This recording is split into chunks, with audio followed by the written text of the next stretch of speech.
In a world where 7 people will play a game like never before.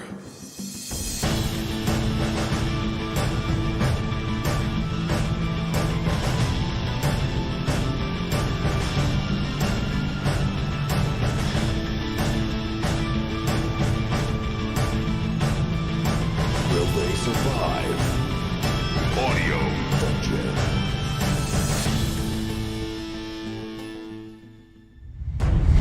Good evening and welcome to Audio Dungeon. It is Wednesday night, 8:30 p.m. Eastern Standard Time, and we are live and ready to adventure. I am Tony Anson, your DM and host, joined by the rest of the Audio Dungeon crew, Ross Pataro, Dan Isgro, Damian Scro, Brooke Armstrong, Vinny Pro, and Tom Kokoza. And we are about to have some fun with Season 4, Episode 20, guys. It is Episode 20 out of 24, which means that there, if you count this one, 4 episodes left till the grand finale, the series finale. It's going to be a big one. I want to say thank you to our sponsors and partners, Fantasy Network, Dungeon TV, Phoenix Studios, Norse Foundry, and Master Monk. And thank you to our staff, Nick Simone, Steve Keeley, Percival Fairweather, Todd Heaney, Justin Sarachik, Lee House, and Liam Lynch. Guys, how you feeling today? Not good. Yeah, no, not good. Also, I want to tell you, Tony, I was embarrassed when I looked back through the episode and realized I did say 3 bows, so you were correct. I mean, yeah, 3 bows. Oh, yes. Yeah, so... It's okay. I've been thinking about it every day since you did it. I know you were, that's why I figured I'd start with that. Because when I felt it, it was immediate, when I watched it, it was immediate guilt and shame, so I Yes. I said to Teresa, I'm like, and she just said 3 bows. And I was like, you didn't say 3 bows. Teresa had to, like, pet you lovingly and calm you down. She's like, it's okay. She'll admit it. One day. One day. I can't eat this. I can't eat this. All I'm thinking about is Brooke. She wouldn't just admit it. I refuse to go to work. I'm not going to work anymore. I refuse to take care of myself. And I won't hydrate either. I'm not going to hydrate. I'm going to look horribly wrinkled. To sleep? I'm not eating any proteins anymore. No proteins. No more ketones. No more enzymes. Guys, say hello to Scott Weber, Ryan Milliner, Nick Lurkins, Richard Wild, Onify. Let's see what else we got.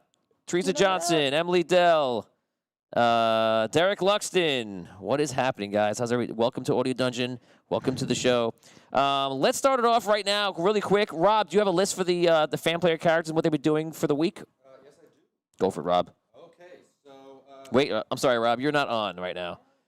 Fine, Rob. I'll tell you what. I will unmute you. Now, do we have to? now the world can hear you. Let's just Nice. think What about about me? this. Am I on? Yes, Vin, we have to. Rob just damn slid me it. slid me a 20 at the table to mute him. He's like, if you unmute me, I'll give you this money. Okay, so in our light, we have Miss Star. He's trying to cast Detect Thoughts and asking the young Alabaster to think of a thought so that this time the Alabaster in the rod will think of the same thought. So Miss Star can kind of communicate with him in the rod. Okay, so I'll do that right now. So, Mister, you try to do Deep Thoughts by Jack Handy. You do Detect Thoughts by Jack Handy, and you only with that spell. It's not a spell to go so deep, and I know you're trying to connect it with it. If you want to roll, I will give it to you. If you roll a natural 20, you can roll it right here, Richard. You can try to roll it right here in stream. If you roll a natural 20, and I will make something big happen for you. But otherwise, you're detecting basically the Alabaster, who's in the airship with all the fan play characters right now, or most of them, that he's kind of like in high spirits about, what they can do, and he's trying to prepare himself and things like that. You're getting those kind of thoughts. But if you roll it, and you did not, you rolled an 8 out of 20. So that's what's happened. That's what happens. But it was a good try. Good try. Okay, Liv Mora plans to go to the library in our light to study the books and try and work out a plan on how to free the lion. Yeah, I had a big part of the quest that people should go to the library and take some book outs. Do a decimal system, get some books, and learn something. But no. Haven't you ever heard of the Dewey Decimal System? You guys are like, ew, books. I'm not a nerd. I want to go kill something. So that part was passed. It's okay. I write things, and it's just me, like writing a diary by myself. Sometimes. And then you walk into the library. At least you get to write the titles of the episodes, and those stick. Not all of them. Rob Not even. Rob's going after my job now. Yep, although I did not write This episode, so. This episode is entitled "You Reap What You Sow," and I wrote that. I don't know if you mentioned that. I Very mentioned that I named most of those, except for the last All the one. titles? Except for the Yeah, last yeah. one. Oh, Except for that one. Except for that one. Go ahead. Okay. Okay. You kind of ruined it. Go ahead. Guys, oh wait, before you give it, for everyone, we have a lot of people joining right now. Guys, this is a tabletop role-playing game where we play with the fans and the crew around the table, and we have a story that's going on for a long time now. If you want to catch up and see what's going on from the very first episode, check us out on YouTube, Season 1, Episode 1 of the Celestial War. And we are Audio Dungeon. And right now, we have our fans who play with us on Discord and Patreon. And Ross Tower over here to my left is now reading off their actions they get weekly. So let's check into the rest of those actions. Yeah. Meanwhile, Orlander and Leonard continuing to sort and checking over the collected armor from the Sunken City battle, arranging it into types and sizes. Awesome.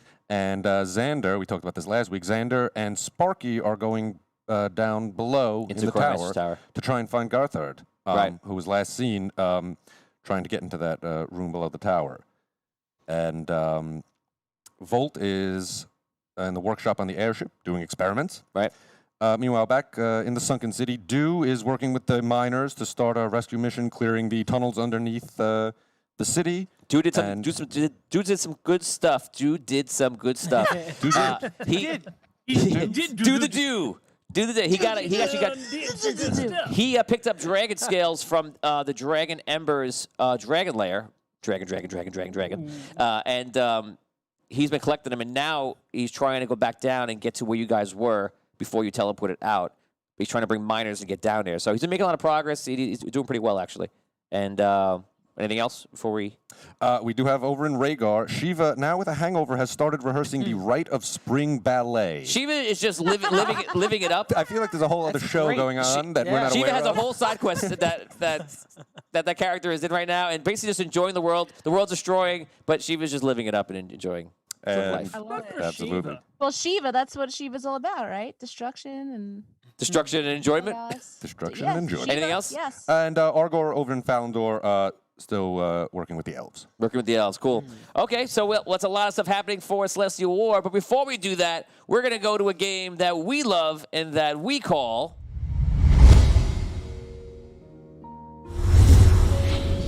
In the Dark.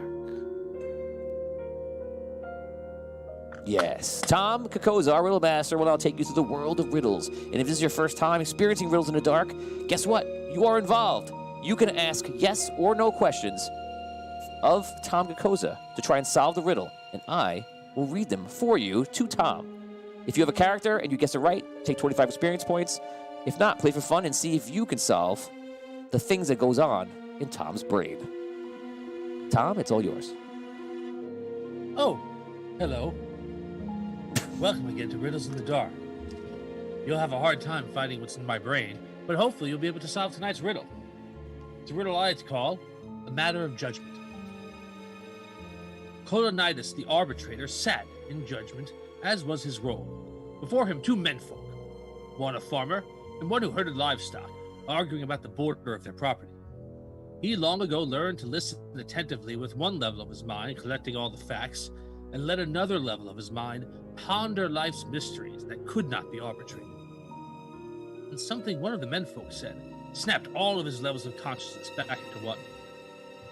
Colonidas asked the question of the man. He asked the second. He paused, then spoke. Guardsmen of this town, hear me. Arrest this man for murder. Now the riddle.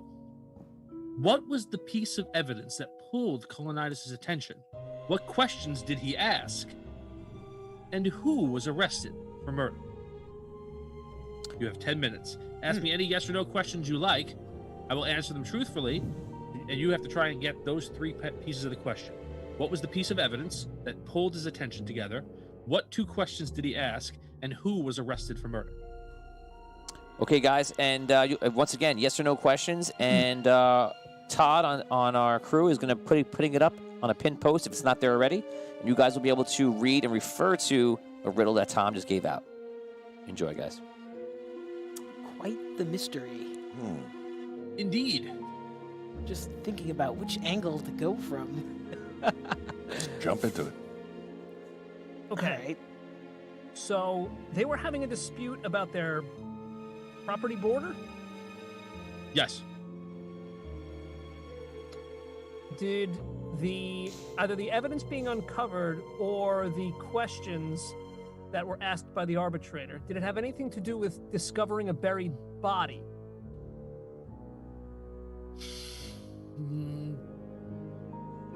Yes and no. I have some questions coming in That here. sounds like a yes. Interesting. Okay, guys, you'll see I the don't once want again. to do Todd this has right. put in the riddle in there, so you can check it out. Derek Luxon asks, the two men, were they related? No. Scott Weber says, who was speaking, the animal harder or the farmer, when the judge arbitrator heard whatever triggered him to realize that there was a murder? That is not a yes or no question. Who was speaking? That's not. That is also that's not. also Was the not herder speaking? Who's speaking? The animal harder? Herder? No. Herder? I'm just reading what he wrote. Or the farmer? Well, how about the farmer? Who was farmer? speaking? Was it the farmer? Yes. Okay. Uh-huh. Richard Wild, did anyone say they killed someone? No. Joe Donnelly, was something on their clothing part of the evidence? No. Todd Heaney says, I'm Todd. Tim Shanks, did the livestock trample the farmer's crops? No.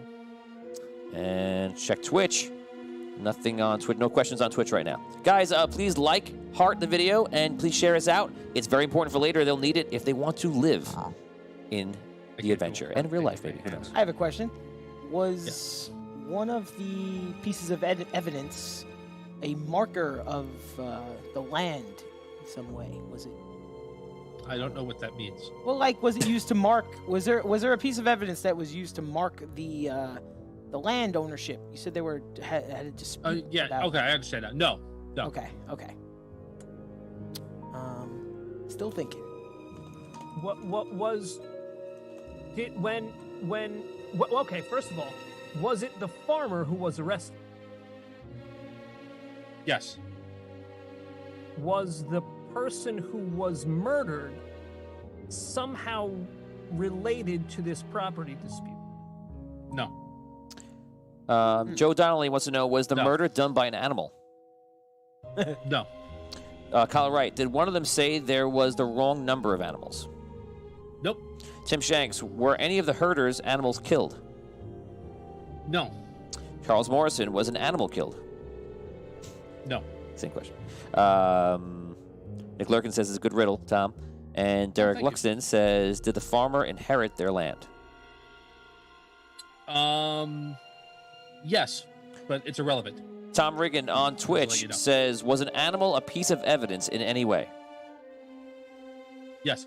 Ooh, good question. Good question, Tom. Very nice.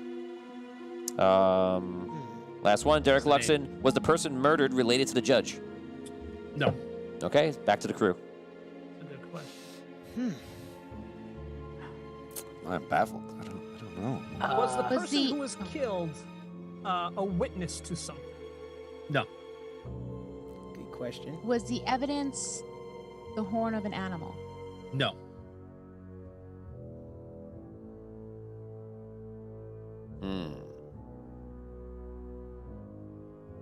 Was it a dead animal? That was the evidence? No. There's no dead animal. Okay. I think that was asked. So Yeah, clarify. you're right. So was the animal injured in some way?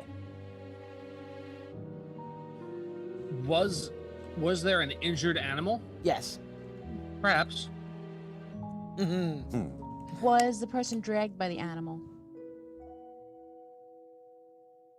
Nobody was dragged by any animals. I'm not sure which person you're talking about, but Oh, nobody oh, was dragged by any okay. animals. Derek Luxon, was the person Was murdered murdered. related to... Oh, we did that already. Sorry. Did the farmer demonstrate that he had some knowledge he should not have known, and that's what gave him away? No. But that's a very good question. Saren 4 has two questions. One, did the herder have pigs? Yes. And also, did the farmer know about the herder's animals when they shouldn't have? No, that's not correct. Joe Donnelly, did one of the suspects say something that only the murderer would know? No. Nick Lurkin says, did Cain kill Abel? Yeah. Irrelevant. Todd Heaney says, irrelevant. Irrelevant. Was the animal injured by the quote-unquote other farmer? No. Scott Weber, so was the victim related to the animal herder or the farmer? That's not a yes or no question. It's irrelevant. Okay. I'll tell you that. All right, last one. Did the farmer know something about the murder method he shouldn't have? No. That's not it. Richard Wild, does the farmer have blood on him? No. Okay, so Did a pig or pigs eat a body? No. Did a pig or pigs eat something? No. Did an animal dig up the body? Yes. Ish. Yes and no. Aw. But you're Yes. right. Ish. You're either, if I tell you no, you're gonna go completely awry. So yeah. Yes. An animal ish. found the spot where a body was buried? Yes. ooh. Okay. Was it? Was it a pig? Yes. What is it? Was it a pig? Yes. Was it smelling a truffle? No. I don't know why that would have been important. You just like truffle. I just wanted to know. Pigs do that. They do that.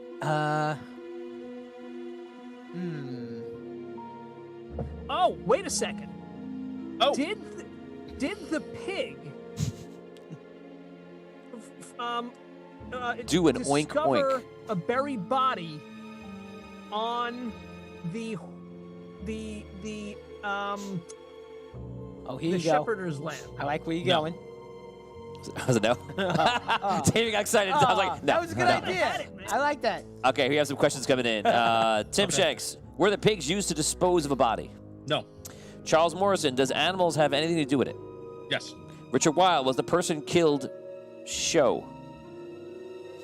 Killed show? S-H-O. Was the person Shown? was the person killed show? I don't know. Make it more I don't know clear. what that means. Yeah, I don't even Clarify that question. Yeah, please clarify. Derek Luxon, was the question the judge asked about a particular time? Yes. Esteban, was the body trampled? No. Derek Luxon, was the spot the animal found the body a particular area the farmer was arguing over? Yes. There you go. Got a yes. Todd Heaney, was the animal branded? Yes, but it's irrelevant. Richard Wild, was the body underground? Yes. Charles Morrison, there's a yes. Was the body found on the farmer's land? Yes. Derek Luxon, was the body found before the trial started? And second question, was it an open case from before? No and no. Okay. You've got a lot of stuff. You just got to put it together in the right order. Tim Shanks and Richard Wild both are like, was the person shot? It's irrelevant how the person died. You don't need to know that. Okay. You need to know. I want to clarify again, right? So the riddle is, what was the piece of evidence that pulled Leonidas' attention? What questions did he ask, and who was arrested for murder? Right. So you have one of the questions. You have both of the questions he asked. Kind of. I gave you yeses in that last run of questions. Those yeses are attached to the questions that he asked. I'm telling you that because you have 1 minute left. Tom Reagan wants to know, was the body completely decayed?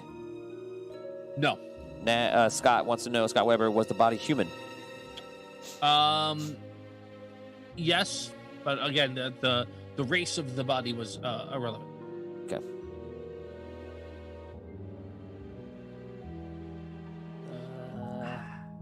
This is the first time I got like nothing on Yeah, I don't one of even these asked a riddles. question, Yeah. Vin. No, Really. I have nothing. I have no idea. Yeah, I I am never- totally baffled.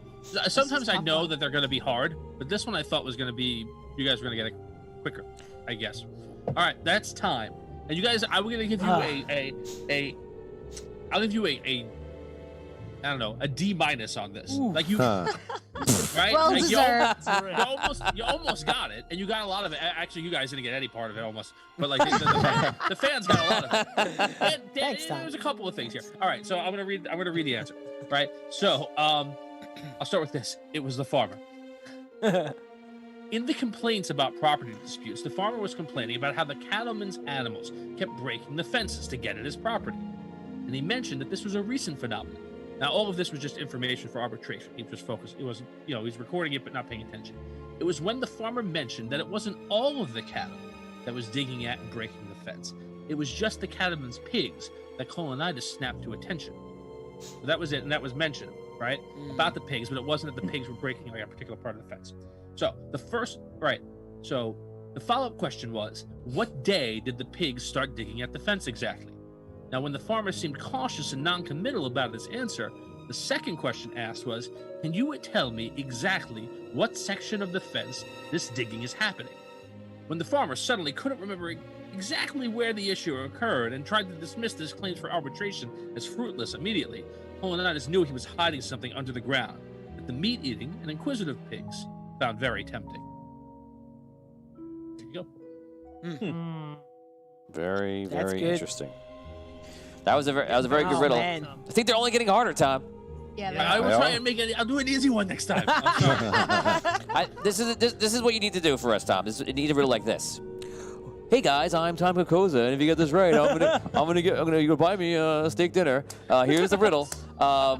Okay, in the field there was a tree. Okay, guys, in the field There was a what? What? You can do the old. One of us always tells the truth.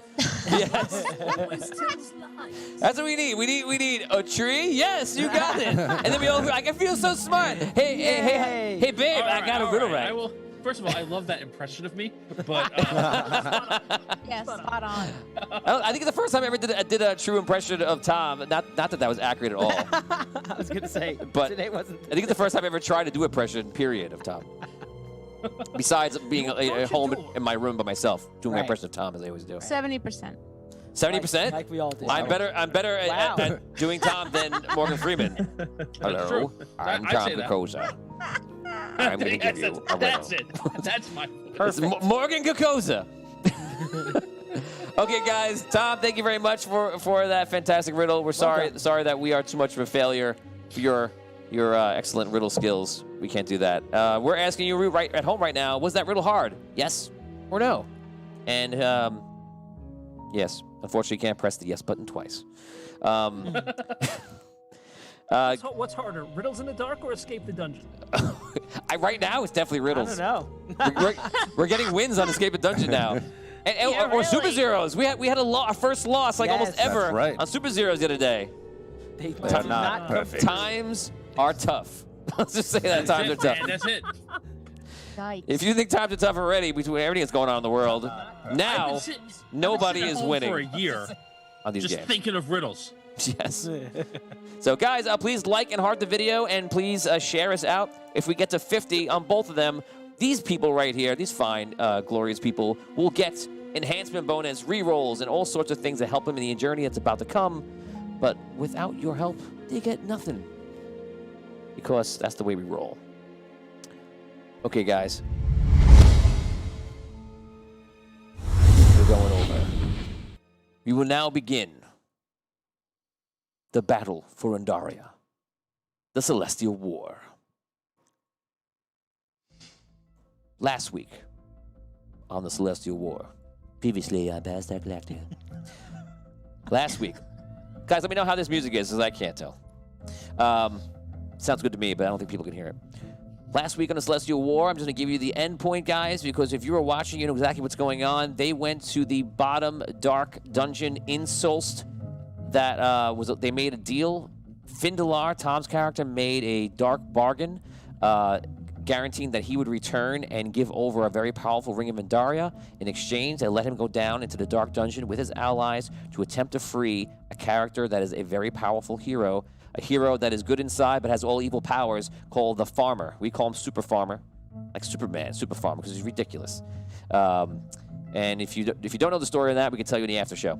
But they now entered the dark dungeon, and basically the dungeon seems to be controlled by the self-torture of the Farmer inside. And they've been told that to be careful, because not only is he there and his mind is chaotic, he has no way to control it, but there are apparently 2 other individuals in there that have been trapped in his dungeon as well. And finally, they're trying to get a magical black rose into the farmer because that will allow him to control the evil powers around him and return him to a sane state. And perhaps he could be useful for the coming war that they imagine is going to happen. That is your recap. Without further ado, let us once again into the world of Andaria. Now, we last left off, you guys were in the troll cave. And you guys were battling off some of the trolls, and you saw some horrible things, which was basically the farmer's family being eaten by trolls, except for his son that ran off down the cave even further. And you had Gordon with you, who Gordon was pulled out of the dungeon when Two Mage grabbed the rose. Two Mage obviously seems worried now because he feels like you guys only have so much time before this whole place starts getting crazier and crazier. He wanted to do it now while everything was stable. He grabbed the rose, and now it's a game of time to get it to Super Farmer in any way he can. You guys are in the cave running out. Farmer starts running out of the cave, and you guys are basically starting to follow him. But you can do anything you like. Guys, I put the story once again into your very capable hands. Good luck. Where is Super Farmer in relation to us? He's walking towards the front of the cave. You guys were in the cells in that cave. And again, trolls were all around, and human citizens were all being pushed in here, and they're being eaten by all the trolls. And Two Mage is on his way towards Super Farmer? No, Two Mage is with you. He's with us. And you but guys, he's got the rose. He's got the rose. And you guys don't look like yourselves. You don't have the items of yourselves, Right. the weapons of yourselves. We're all You guys humans. all are human peasants because you're in the mind of Super Farmer in a sense. Is Stagmon with Super Farmer still, or How do you know that name? Nah. It was brought up. you said it last? You mentioned it last so- week. said it. mentioned. How'd you remember that? I Are you doing got research? a Did you just do brain. research? I got a brain. You're talking to Brooke. You're not talking to Scro. You gotta forget stuff. I didn't want to make the joke. I'm glad you did. Okay, so You're Brooke welcome. just mentioned Tom's character of old, one of the old heroes in there. And Stagmon is Tom's character who's actually in this memory because in real life, Tom played in this quest. So did Vinny, so did a lot of other people too.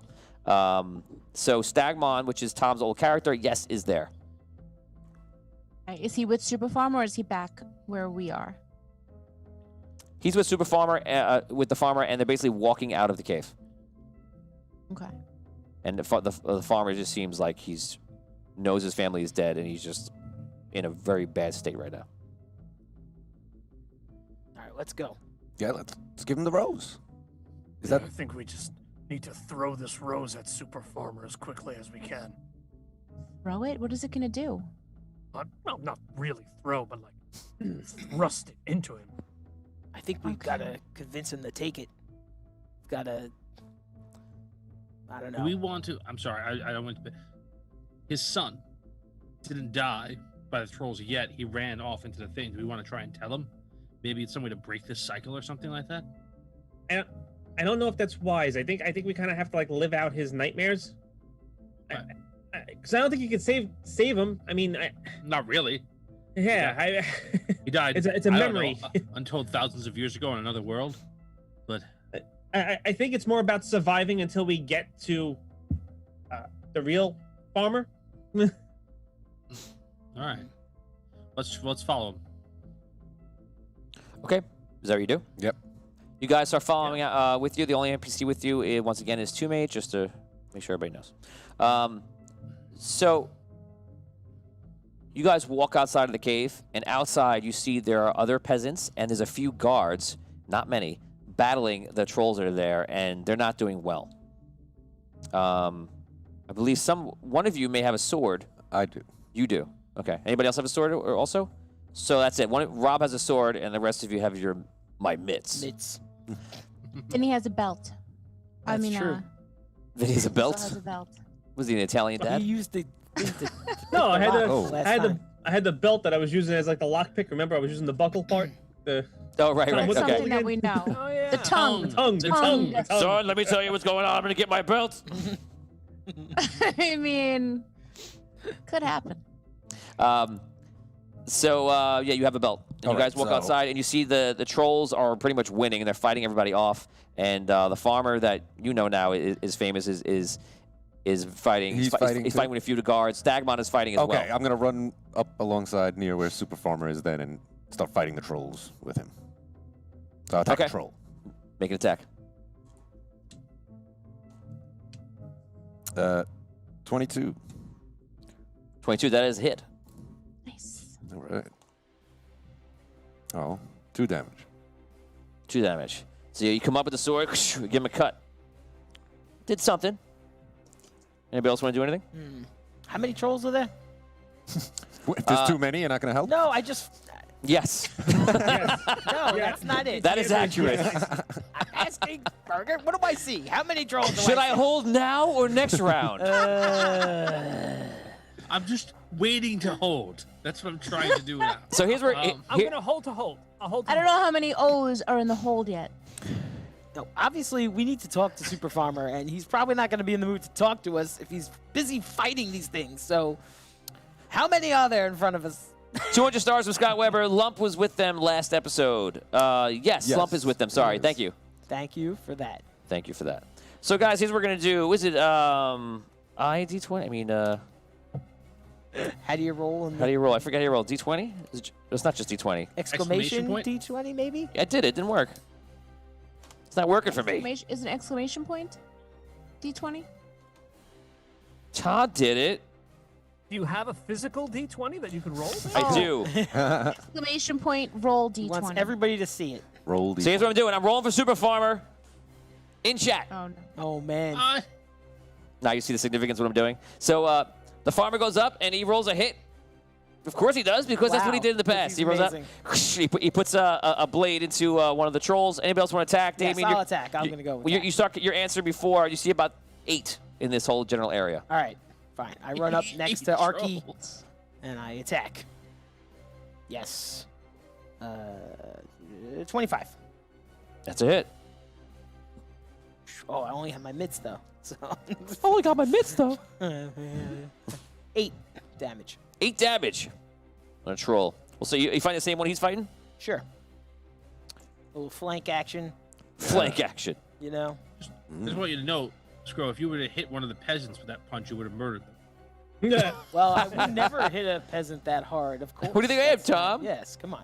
Then if you use that peasant to then hit the troll, Oh, wow. Picked him up and that swung could him. cause more damage. Think about it, man. Think about it. Anybody else? Brooke, do you want to take an action? 6, 5, 4, 3, 2, No. 1. No action. Tom. I hide. Tom is hiding. Dan. I'll attack a troll. There you go. Okay. I'll run out and just. How tall are the trolls? They're tall, like 10 feet. Yeah, like 8, 10 feet. Oh, Yeah. Something like that. I'm not even myself. I'm not even 7 feet tall anymore. Yes, that makes sense. You already said you're gonna attack, so I imagine you run up, and as you're running, you're like, I am not a half giant right now. Small. Right, you suddenly notice it.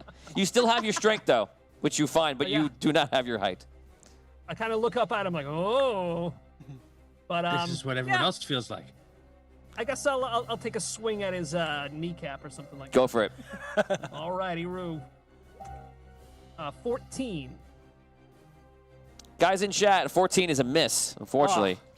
Guys in chat, everybody start rolling your die. If you, Todd, please check them out. And if everybody rolls some 20s, everybody can roll 3 times right now. Anybody rolls a 20, that'll be a hit. I'll do damage, and I'll times it by how many 20s is rolled. Have fun. Scott Weber, Lump attacks a troll and yells, Hey guys, we gotta figure out what's going on here. That child is like the farmer's dead son, so we gotta save him. Then we gotta convince the farmer to help us, so other kids don't die when Dragano returns. Scott plays him much smarter than how I play I him. was gonna say, wow, Lump's really putting this together. When I play, I'm like, boys over there, How eloquent. me orc. And Scott is like, well, actually, guys, hey, we should actually find out that what's going on with that their child, everyone. That their child over there looks very, very lost. And I'm thinking there's a plethora of danger around us. Copious good, amounts very of good. danger. Copious amounts of danger. Copious amounts of danger. Okay. So, Vin, you're up. Ooh, decisions. Are there any weapons 6. laying around? Yes. All right, so I will scoop up a sword. What form am I in? Because I know I'm not a halfling, so You're a human. What am I? You pick up a 2-handed sword, actually. You've never been so tall. You've never That been so is, tall. no good for me. Okay. So you pick it up and you look at it Missed? and you're just What happened? depressed. 6, Yeah. 5, 4, 3, What's 2. Hogar using? What's Hogar using? He just punched His the guy fists. in the knee. Yeah. All right, He missed his knee. I You yelled take to his get fist and you attention. use it? I yelled to get his attention and I slide him the sword. I don't throw it at him. I slide it to him. Okay, you try to slide the sword along dirt. So, Doesn't go very I far. throw it like just. no, like, just, wing it at him. Now he's doing it you throwing said, yeah, now you're throwing it. You said you You know what I slide mean? it. No, Just I slide it like this. Shuffle it across. I I'm should. gonna let I Damien, my overhand new throw it. assistant DM, You know, roll like a this. bocce ball. Whatever. I slid it like this up in the air. Damien, you know. how do you want to roll this, Whatever. Damien? Well, you can slide a sword across dirt. I mean, I sure would let him. He can. did say he's sliding it. I'm letting him go with the slide, but I don't think it's going to go far. I mean, how far is he from Hogar right now? I think that's a good That's ruling. the question. So perhaps you should roll for it. I think a roll is in order. Yeah. Okay, Roll for it. Oh, you want me D20. to roll? You want to roll? Yeah, You want- yeah. what's- It's like if you get I rolled will that. take over. A 1. Oh, no. Yes! Go. Yes! Well done, bro. That's amazing. Sorry. You know what? I had to get it out. You slide it right you into go- Hogar's If I'm Achilles gonna roll a tendon. 1, I might as well be rolling for Vin. You know, like That is exactly what happens. That Do was it. beautiful. That was the best time to roll a 1. What is Wait, wasn't he rolling to see how far away we are? No, That I he was rolled for the to see slide. How He's well, rolling for the slide. How well Vin did at sliding a sword. what's the general damage on a is it 2d6 for a two-handed? I'm sorry. The sword, I believe, is 2d6. Vin, Fate, you know. roll 2d6 that was damage it. plus your character strength. Yeah, you don't have to worry about that. Oh yeah, that's rolled a not gonna be 5. good. You rolled a 5. That's a problem. Oh, wait, the wait. strength? Plus- Minus 2? Plus my character's strength? Hold on. -1, 4. Yeah, I was gonna say. Yeah. So you get hit. Hogar, you fall to a knee, and anyone around, everyone roll a perception check. Mm-hmm. Achieve a 15 or higher because there's a bit going around. 17. Hit it. I made it. Nope. Anyone who rolled a 15 or higher sees a flash of light go from Tom, from Dan, and you see the character falls to the ground and like is nursing his leg because a sword just got slid across the ground and like sliced him. He starts bleeding out his leg and falls to the ground, and you see a light go off. You see almost like a vision of Hogar, and something happens, and you don't know what. The sword hit Hogar, or the person that. Yeah, so the sword goes flying over, slices him in the leg really Okay. badly. He falls to the that ground. second. He's bleeding on the ground, and you see like a flash, almost like his spirit or something just left. Oh my gosh. Yes. How does it feel, Vin, to accidentally hit someone? Now you know. Oh, I didn't do it. I don't want wanna to hear your com- Yeah, that was Scrub. Wow. That was It wasn't me. Scrub. Wow. Oh, wow. Wow. Unbelievable. That's fine. Scroll did it with his hand, with Vin's hand. Very good. Wow. I hone up to my screw-ups. All I did was roll a Scroll die. This was a Guys, scroll up. Vin This was a So scroll Vin up. had no responsibility in that. Right. It wasn't your idea or your action. No. Hey, Nope. hey, you were the one that was like, "Teacher, I have no homework." That's right. And I'll do it again, so watch out. Damien's on a whole like I'll do it again. stickler with the rules. I'm really loving right. it. I think it's fantastic. We must play by the rules. Yeah, it's great. See how you're old man at Damien right now? live in a You're old man at Damien. society. What did I do? Nothing. Teacher, I have no homework. Here you go. How do I get? There are rules. The teacher's like, I'm sorry, guys, you'd have no homework except Damien brought it up. So, That's right. Beat him up in school. What do you think? Society. There are rules. Scroll the new rules lawyer for Audio Dungeon. Yes. Guys, you'll be happy to know that there were 2 20s. It'd be nice if there were more, but unfortunately there were only 2 20s rolled in chat. But you'll be happy to know that I rolled a 6 on a d6, and that is a lot of damage. So a lot of the peasants get together, whatever they can pick up, and they bring one of the trolls down. He falls to the ground, and the peasants are doing better than the heroes are. Now we're going to the trolls. The trolls are going out, everybody. There's only a few left. I'm going to give you guys 1 attack on each of you. Here we go. You do not have anything really of AC. Hit on you. Ouch. Hit on Rob. Oh. Miss on Vin. Nice. Miss on Tom. Miss on Brooke. Wow, I rolled Wow. pretty low. Well, I'm hiding in a bush or something. That's true. Tom was. 6 plus their strength will give them +3, so 9 damage. So you Okay. guys fall to the ground and you see the same flashes of light No. disappear from them. Oh no. Do we feel any different? You feel dead Okay. inside. Dead. Just slide your character over to me. No. No. No. I know what happens. Shh. I'll get that camera, that character. I'll get it.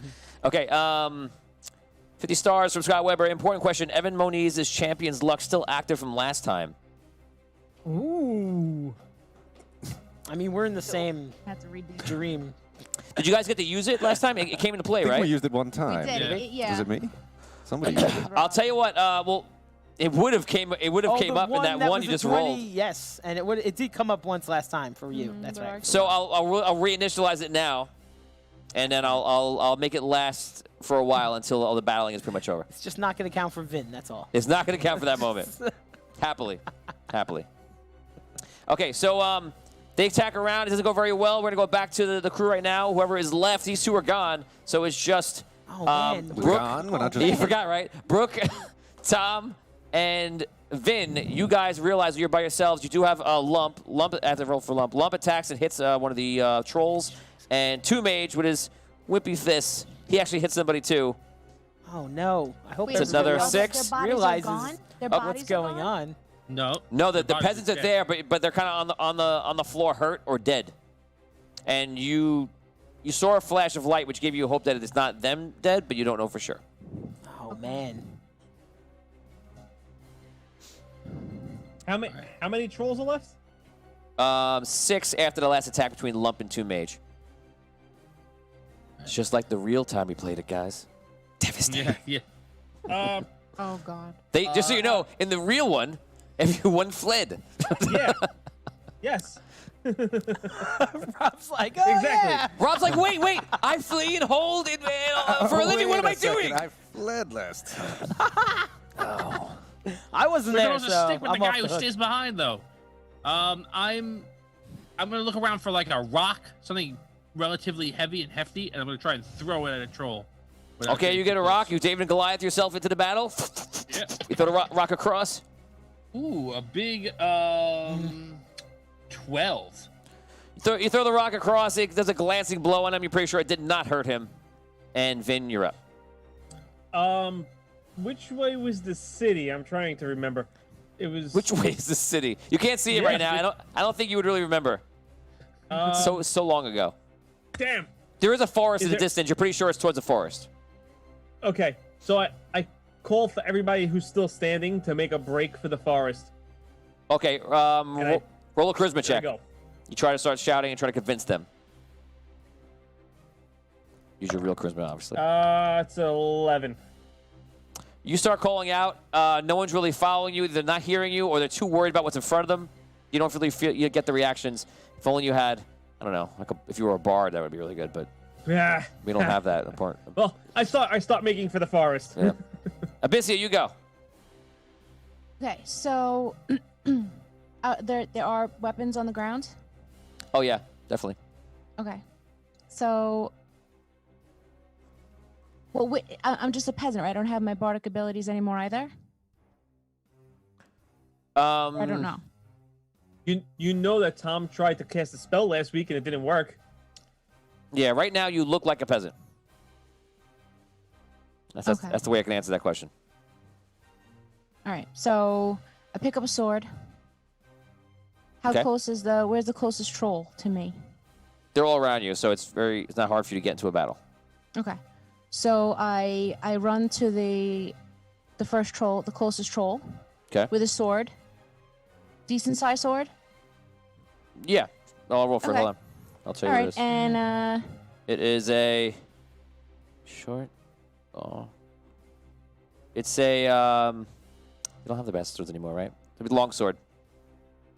long sword. Okay. All right, so I attack. Okay. I go to attack his thigh. His His thigh? right thigh. Okay. Cold shot. 18. 18? That is a hit. Okay. And 2d6? That sure sounds like cold shot. 1d8. Minus it by 4. Roll with disadvantage. Now it's fine. 2d6 is a two-handed bastard sword. It's a huge sword. Oh, You okay. got a long sword. 1d8. Okay. Here we Plus your go. strength. Yes. Plus strength. 7. Oh. A 10. You have a 3 strength? Yeah. Wow, good for you. Okay, so you come in and do 10 damage. You lay the sword right into him, and it definitely, he screams out. Who's left? Dan is out. Vin went. Tom left. So that's pretty much it. Super Farmer is fighting right now. Actually, let's see what happens right now. You see, Stagmon goes over to Super Farmer, and basically he's like, Tom, you want to do it? I'll let you voice it. I don't remember what he sounded like, but okay. We have to go. We have to go now. They killed my To the forest. They killed my family. I'll stay and fight. One of the guards is like, I'll help and hold them off. You guys make your way. Good luck. You'll need it. Stagmon, all of a sudden you see Stagmon, which you don't know this character, Tom does, and you see basically one of the guys runs off, like 2 of the guards run off, and you see a farmer with 2 guards of his own just trying to hold off the trolls. And some of the peasants are rallying around the trolls and they're taking them down, and the peasants are dying really fast. At this point, we get up to about 4 trolls left, and the peasants are battling them, but again, it's a losing battle. The farmer and 2 of the guards are just backing up, fighting themselves off as they're going, making their way to the forest. And you see Stagmon and a handful of other people just make a break for wherever you think that place is. You guys are sitting there just kind of trying to figure out what to do. And I'm going to give you one more round of action. Brooke, you can go first this time. Okay.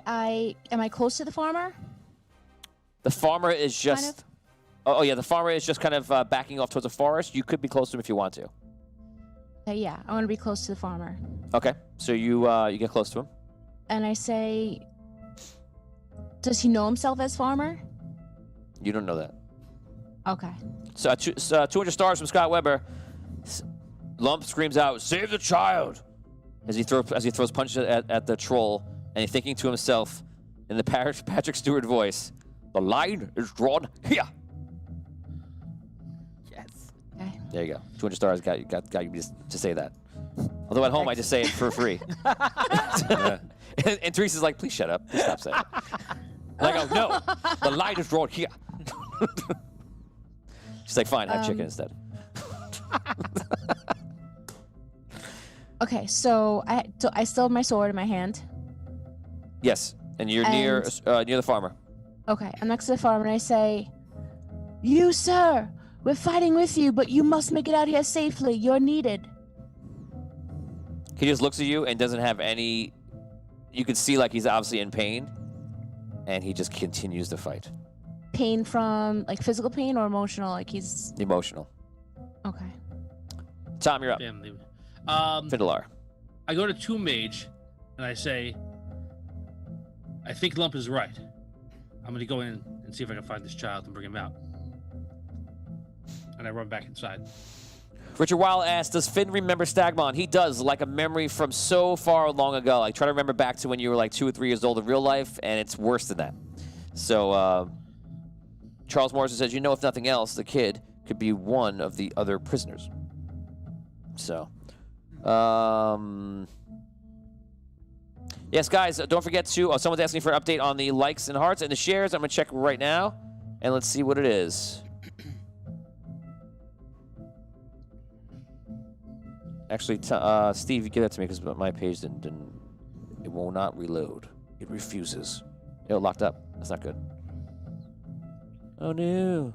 Oh no! Yeah, I'm locked up here. Steve, let me know what we're up to on likes, shares, and such. So, you're sitting with him. You say something to him, Brooke. Vinny, what do you want to do?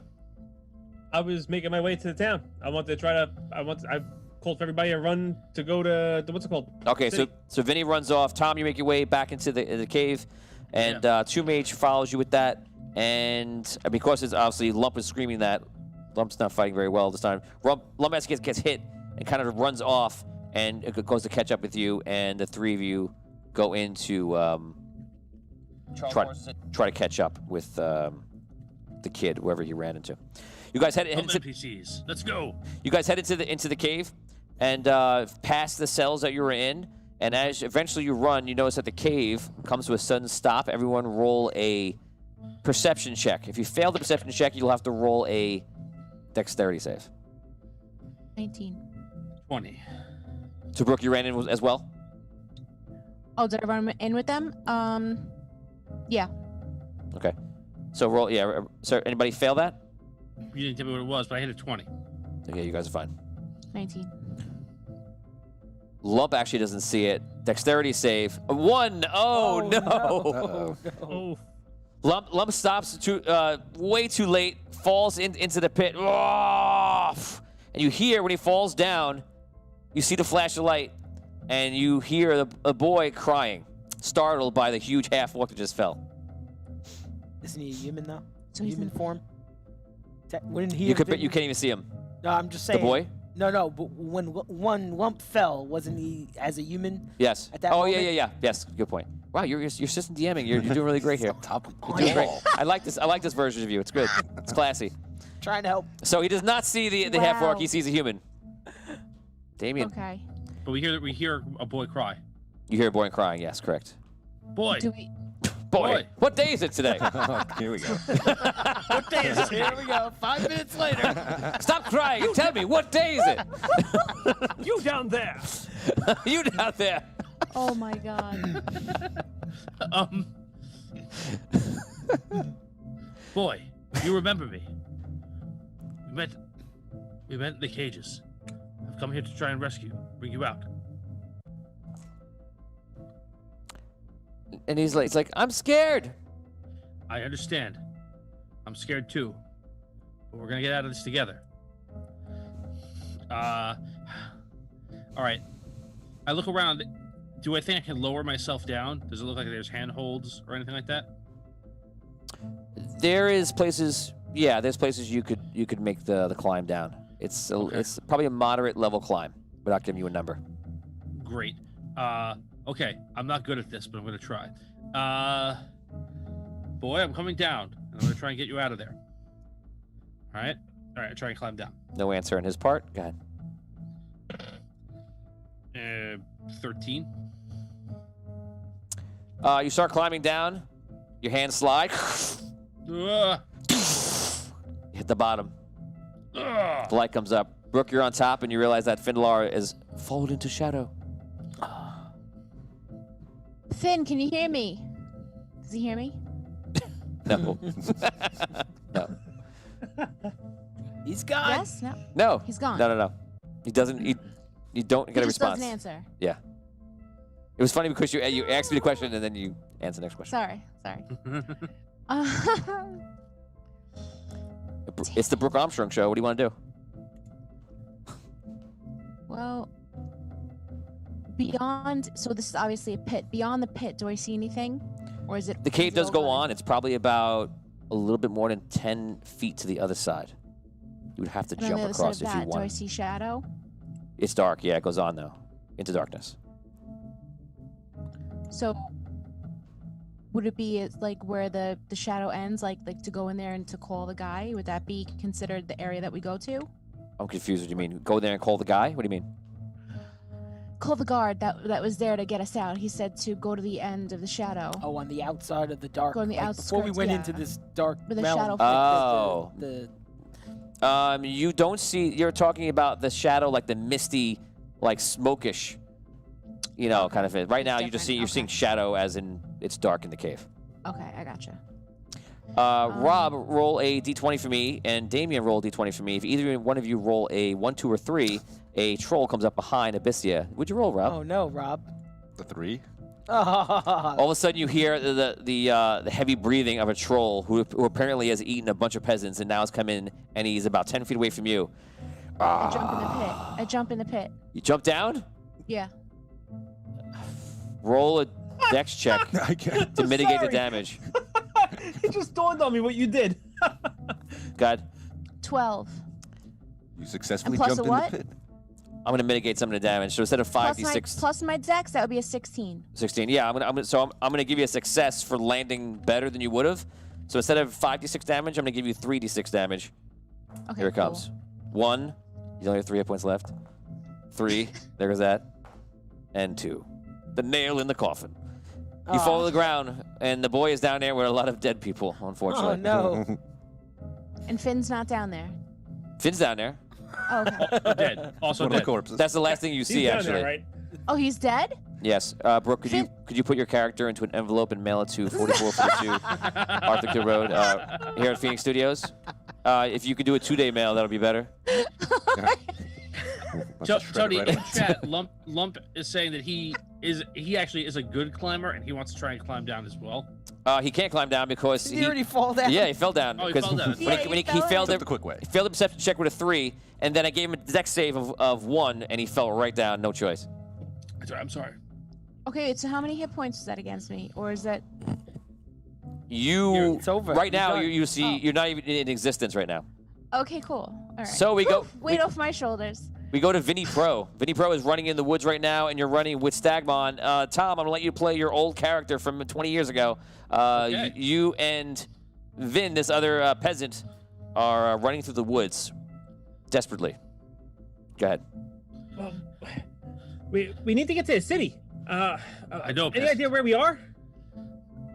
In a lot of Peasant. trouble. Well, I don't know your name. That's what you I'm look like. Sagbon. I don't know exactly where we were. I woke up captured in those in that cave. So I don't. I mean, I know the general direction of the city is the way that we're running. But, where in the forest we are, I don't know. Well, as long as that's behind us and we're going forward, that's all I care about. Me too. So, You're not from around onward. Yes and no. It's been a while. I haven't been back to these lands in quite a bit. Okay, so you guys travel back. Eventually, within hours, you reach a castle and a small town around it. And hours after that, to move us along, since there's only Vin left, the farmer shows up by himself. Where's Tomb Mage? You do not see Tomb Mage. Let's just say Tomb Mage was involved with that 3.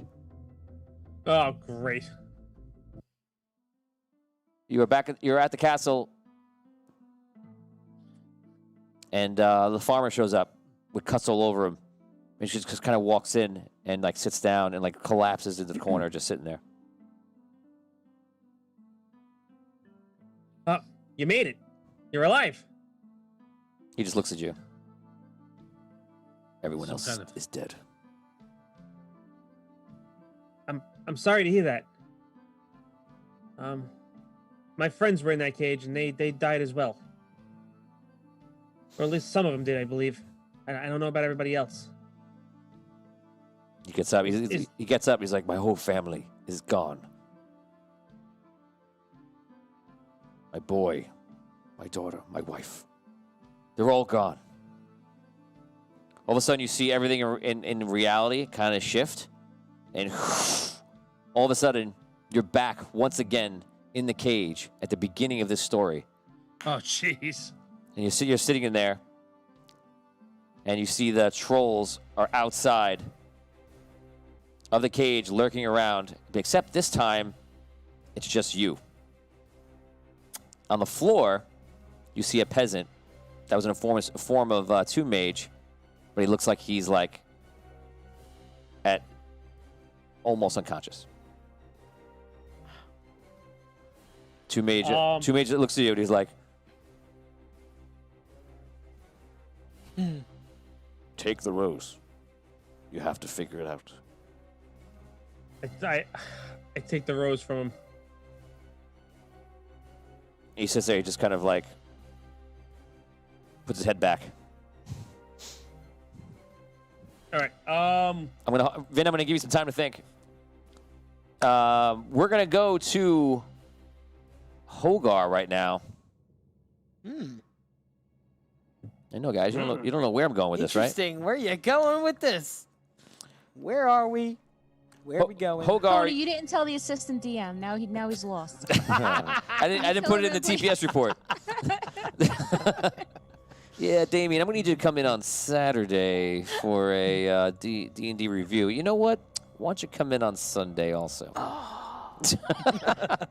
Hogar, you got hit in the leg, and it all of a sudden everything shifted for you, and you're looking around, and you're once again in this world where you're just seeing like the shadowy mist around you, but it's just you.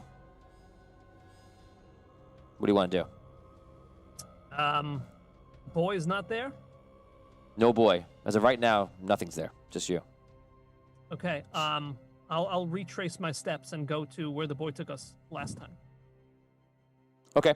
You start walking over to where the boy is, and you feel like your mind is racing, almost like feverish a little bit. And all of a sudden, as you're walking, your arms start going up, as if you're being carried by two people. And all of a sudden, you are being carried by two people. And you look to your side, and you see there are two like thieves or rogues or some low life characters. They're holding your arms. And you look down, and you realize that your feet are shackled, and your arms are shackled. You're being brought forward by thieves. Your hands and feet are both shackled. You are brought in a room with a large table, and in the center are a few candles at the center of the table. Well, thought you could get over on old Bludgy, eh? You say you killed me in the physical world. Nothing I could do about that. But here, I can get you. Bludgy. Bludgy's got a toothpick in his mouth, and he's like picking his teeth, and he's got some food on a table in front of him. He's kind of sitting there, leaning up against the wall. Bludgy, where are we? He pulls out a blade, and he's like touching it to kind of see how sharp it is. Where are we is not as important as where you're about to go. And where am I about to go? To hell, my friend.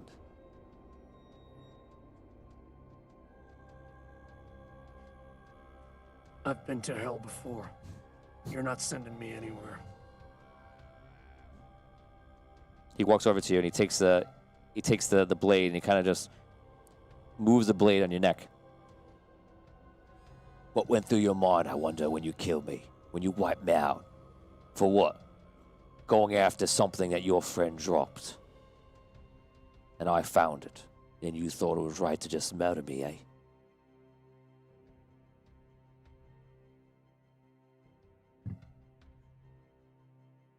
Listen, Bludgy. I know it may not mean much to you now, but I lost a lot of sleep over that day. You just would not get out of our way. We're not trying to claim some kind of a prize or take some magical item to make us more powerful. We're trying to save Andaria. You would not let it happen. In your way. Seems more like you came all the way down into the dark to try to find me. And somehow I'm in your way, in a jail cell, being put in there by two lousy triad dwarves. And then you appear in the cell next to me. But yet I was in your way. What? In your way to become great and powerful? In the afterlife, I can see everything that happens, my friend. You know what I see? I don't see a hero. I see a villain. And you took me out so that you could rise to power. And I can't argue with that. But what I can't stand is the way that you treat yourself about it and act like you're better than this. And woe is me because of what I have done. And no, I won't do that now. You act like you have morals, but no, you killed me. You killed me outright. You had a very clear choice on it. At least when I do my work, or when I did my work, I was clear about it. Wrong me and I would kill you. If I wanted to steal it, I would steal it. If I'm caught, then I'm caught. At least I'm clear about what my intentions are. Not some filthy half-breed giant. that wants to pretend you're some sort of hero. He spits on the ground. I'm under no illusions about what I am, Bludgy. You're a monster, is what you are. More of a monster than I ever was. Maybe you're right, Bludgy. But I have a job to do. I'm gonna do that job. I'm gonna finish it. And then I'll pay for everything that I've done. We're going to jump over to Abyssia right now. Abyssia, you're walking around in basically in a similar kind of shadow that I just described to him. Everything around you kind of swirls into like darkness and into like this purplish light. Your eyes begin to burn. All of a sudden, you are standing in the first temple you've ever been in, the Temple of the Necromancer, the Lesser Temple. High above you sits the Necromancer himself. You look around and you see there are apparently some zombies that are just kind of lying around, and they sit in the corner, and the place smells, looks, and feels exactly as you remember. What do you want to do? Do I have all my things? Am I myself again? Or Yes, you look like Holgar, look like Holgar, and you look like Abyssia. You feel like yourself again. Do I have my eyes are burning? Are they my regular eyes or my? You're not eyes? sure because you can't. Oh yeah, you don't. You're seeing what you normally would see now, like the magical visions, but your eyes are just burning. Like it's almost come to the point where you can't even open them. Okay. Since But you I got- see the necromancer. Yeah. Since Okay. so you spend your time just looking around trying to stand. Here's what you hear. Okay. Well, look what we have here. Tell me, you think that you could have defeated me without all of your friends? I'm going to enjoy your slow torture over the next 1,000 years. You will grow accustomed to the pain. In a time, years will pass, and you will begin to accept it, and then worship me for it.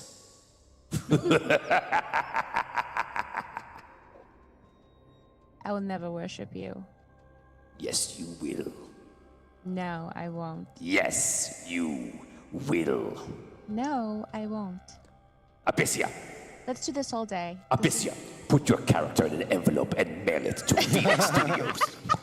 I will take it, and then I will rip it up and throw it in the garbage. And I will take it back out and tape it back together. No, because I will send it to a place that you can even not go, the garbage dump. You have no authority there.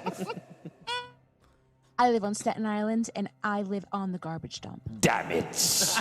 No! Okay, you defeat the necromancer. Take 25 levels. Okay, so you're looking at the necromancer above you, and you have a quick. You can imagine a better talk than what we just did. And he kind of floats down near you, and you're having trouble opening your eyes and seeing him. What do you want to do?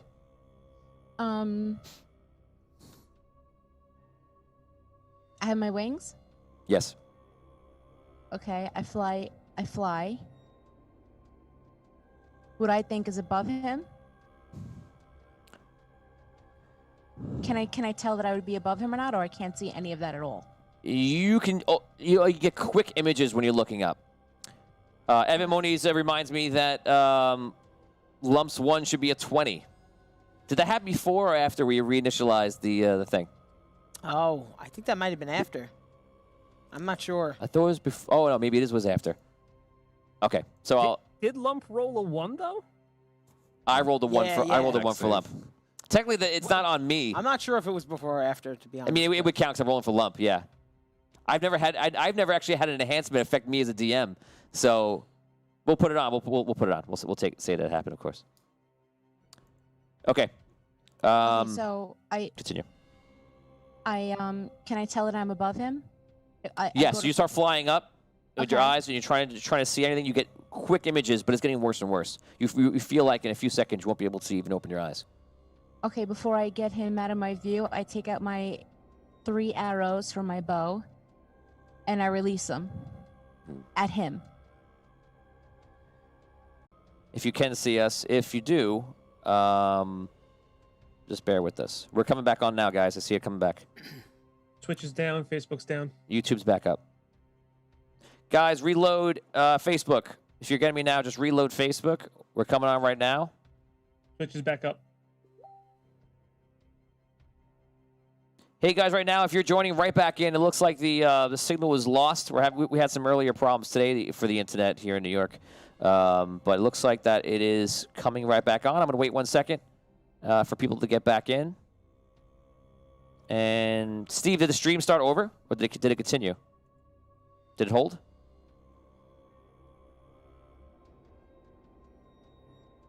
Todd and Percival, let me know if the stream held or if it started a new one, so I can direct people properly. Continued. Okay, guys. Todd just said we're good everywhere. Okay, awesome. We're getting back in.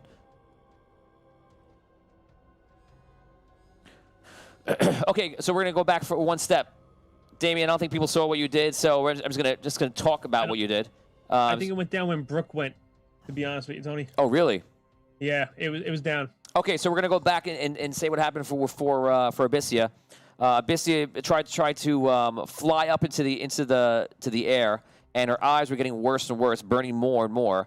And she took a bunch of shots, firing around the room, trying to see if she could hit the necromancer.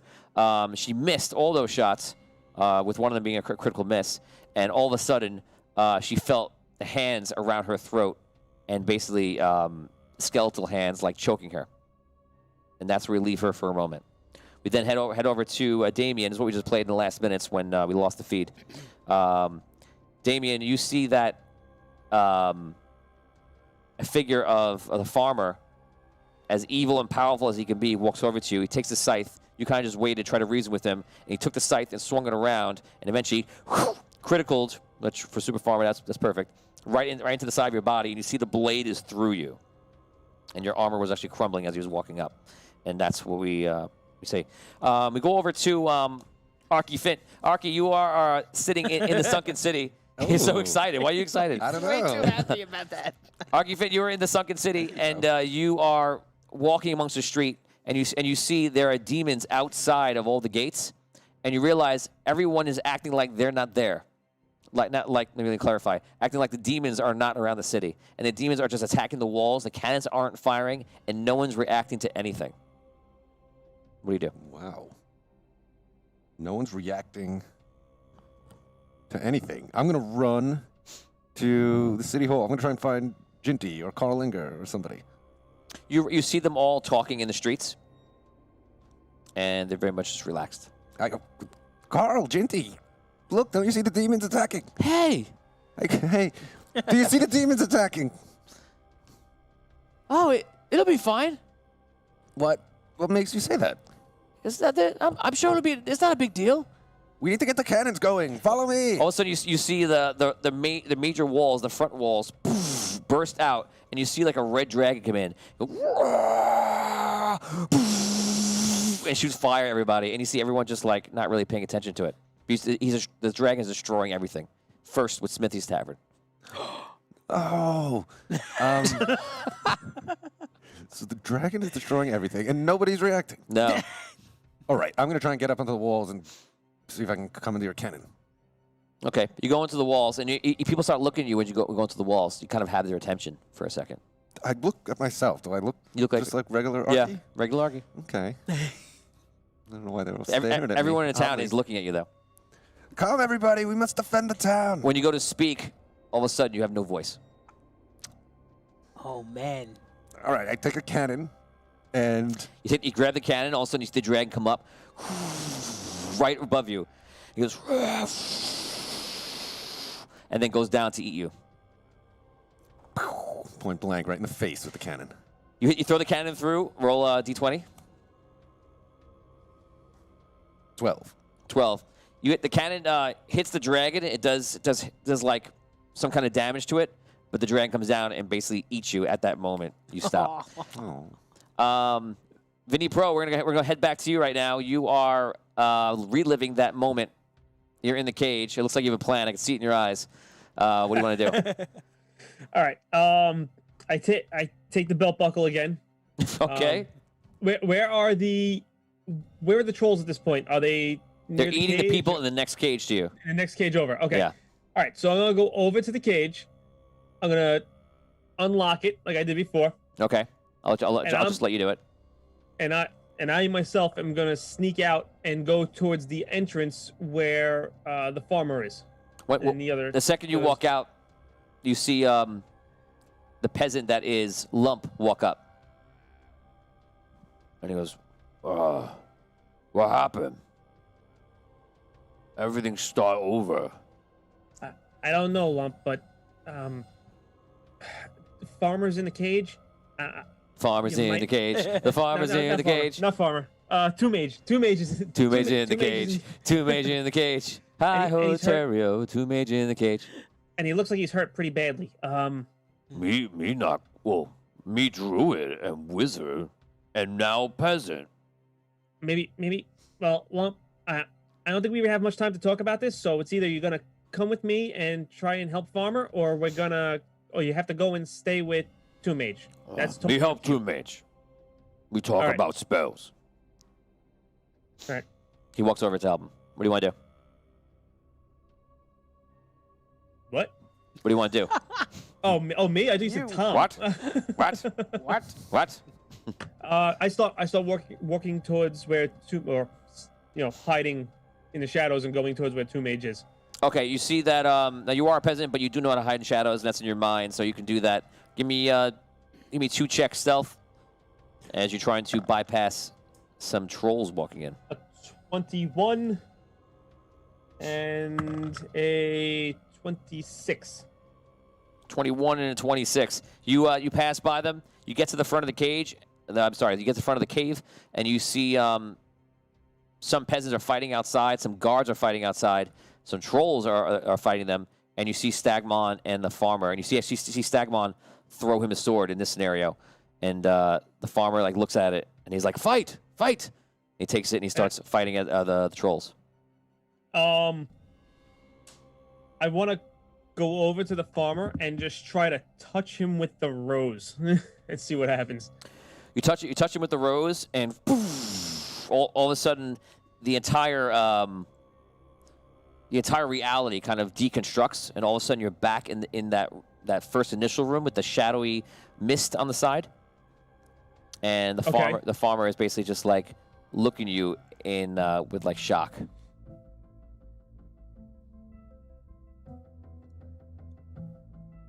Farmer, do you recognize me? Seems looking at you, and you have the rose up against him, and he's just kind of in confusion. I've gone by many names in the past. I don't know how I look to you right now, but do you recognize me? No answer.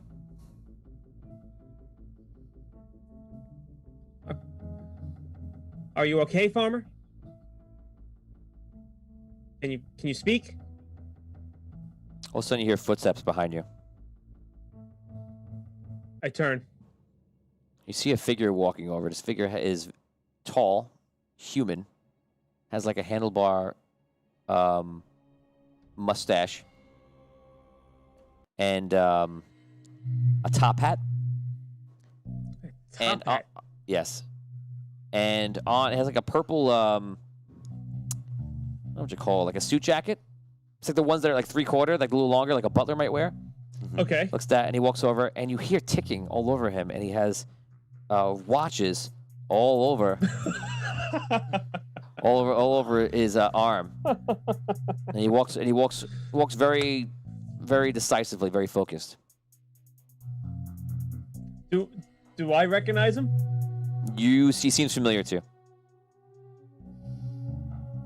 Well, well, well. What do we have here?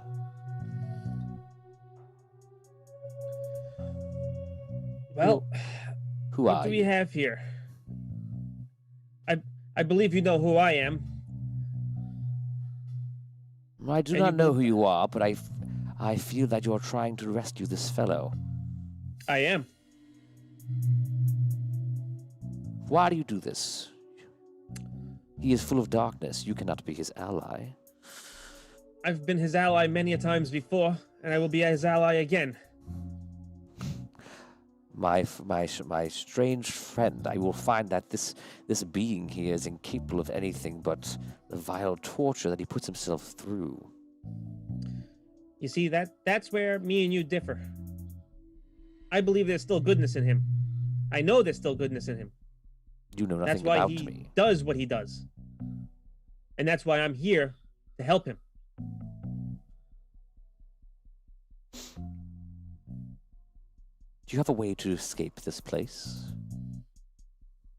I haven't figured that out yet. The mission was to come in to get him first. I see on your hand a rose. Very powerful. The black roses.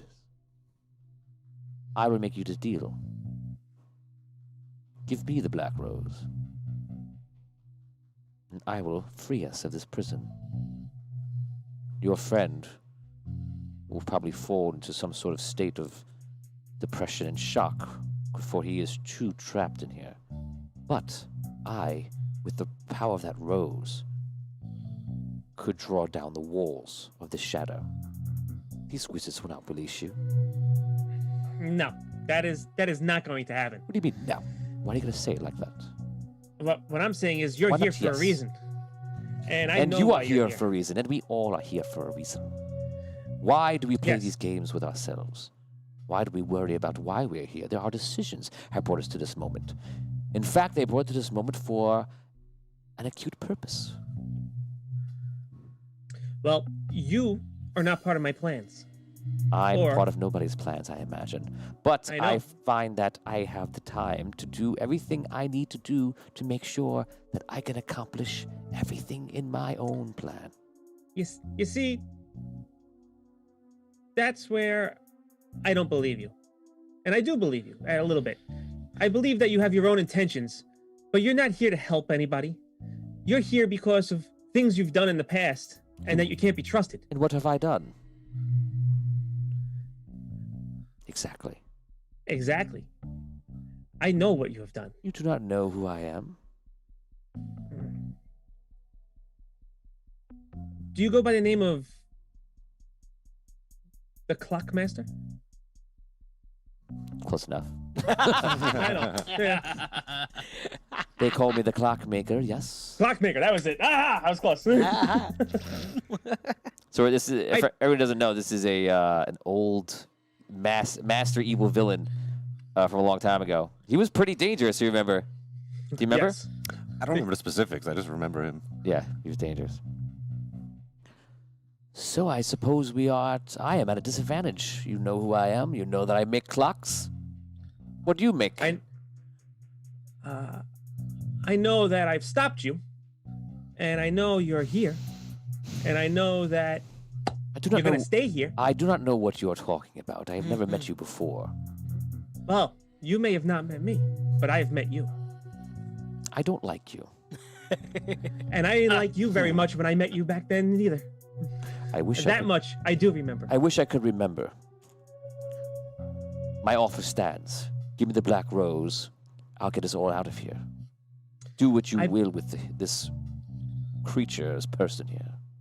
I believe I stand a better chance with him than I do with you. Ha! In moments, you will go back into the same disastrous circle that this farmer has lived for 100 years. Then I guess I will have to figure it out. And you will remain here. So will you. Then that is my problem, not yours. He walks. He like walks around, like back out into the shadow. All right. And I The keep my last thing you ears hear peeled. is the ticking of a clock as he goes. I keep my ears peeled to see if he decides he wants to pop out from other direction. I'm back. Hey. No, you don't see him anymore. All right. So I bring my attention back to the farmer. Is he just like kind of stand there in a trance? Like, what's he doing? He's just out of it. If I want to try to put the rose to him again and see if it does anything else to him. Nothing? Okay. You keep doing this, and you realize that I don't know. Maybe this I don't know, quest is I just more want you once to advanced. see if it does anything. I'm not gonna like keep Couple of jamming it in his face. Like, Is this what you want? that what you want? Just Is that what you rub it want? on his face. Just rub it. Rosie, Rosie. I'm Thistle, and you're watching the Celestial War.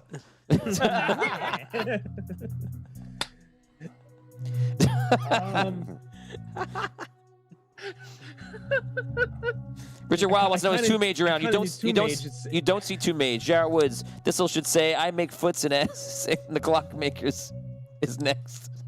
What was it? I missed it. I make. When he said, "Asked you, what do you make?" You should have said foots and asses, and the clockmakers is next.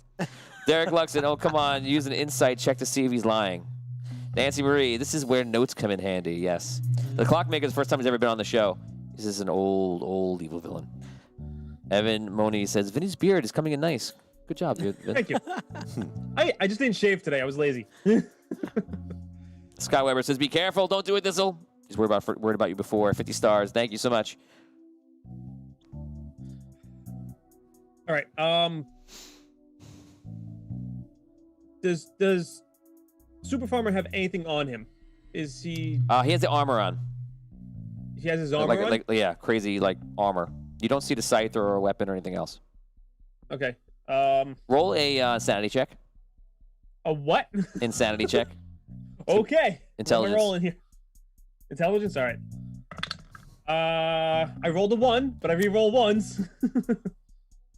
Actually, wait, runs to 20s. Never mind, I'm good. Ones are 20s. I'm good. That's right. Never mind. So you feel like you have excellent control of what's going on right now. You feel like a little twinge, and you feel like you have control. All right. I turn around. Wonder when Vin will realize he's the last person to get this right. And if he doesn't, everyone will be trapped in here and go insane. Let's see if Vinny realizes how important. If the audience hasn't realized yet, and I don't think they're realizing until right We're this in second, trouble. this is a bad situation. As soon as I went down in the first part, I realized I was like, "Oh, this is what's going on." Do I have any of my stuff on me at this point, or no? Yes, you are Thistle. I was just a little too late. Okay. This is like the Venus flytrap. It takes you in slowly, and then you go, "Uh-oh." Guys, let's check on shares right now and see how we're doing. Guys, if you have any help for Vin, you can help him. Okay. Yeah, It is I was gonna say. 54. anybody- Oh, we're 9 shares away from getting the totem activated. 54 likes, 9 shares away. If 9 people share it, you got these guys. Help will us get out. We need it now. If anyone in chat remembers what we did with the black roses when we used them all that time ago, that information might be helpful to Vinny. I believe you ingested it, didn't you? I can't tell you. I was actually just thinking about that, and I think you ingested it. I know, but I can't tell you.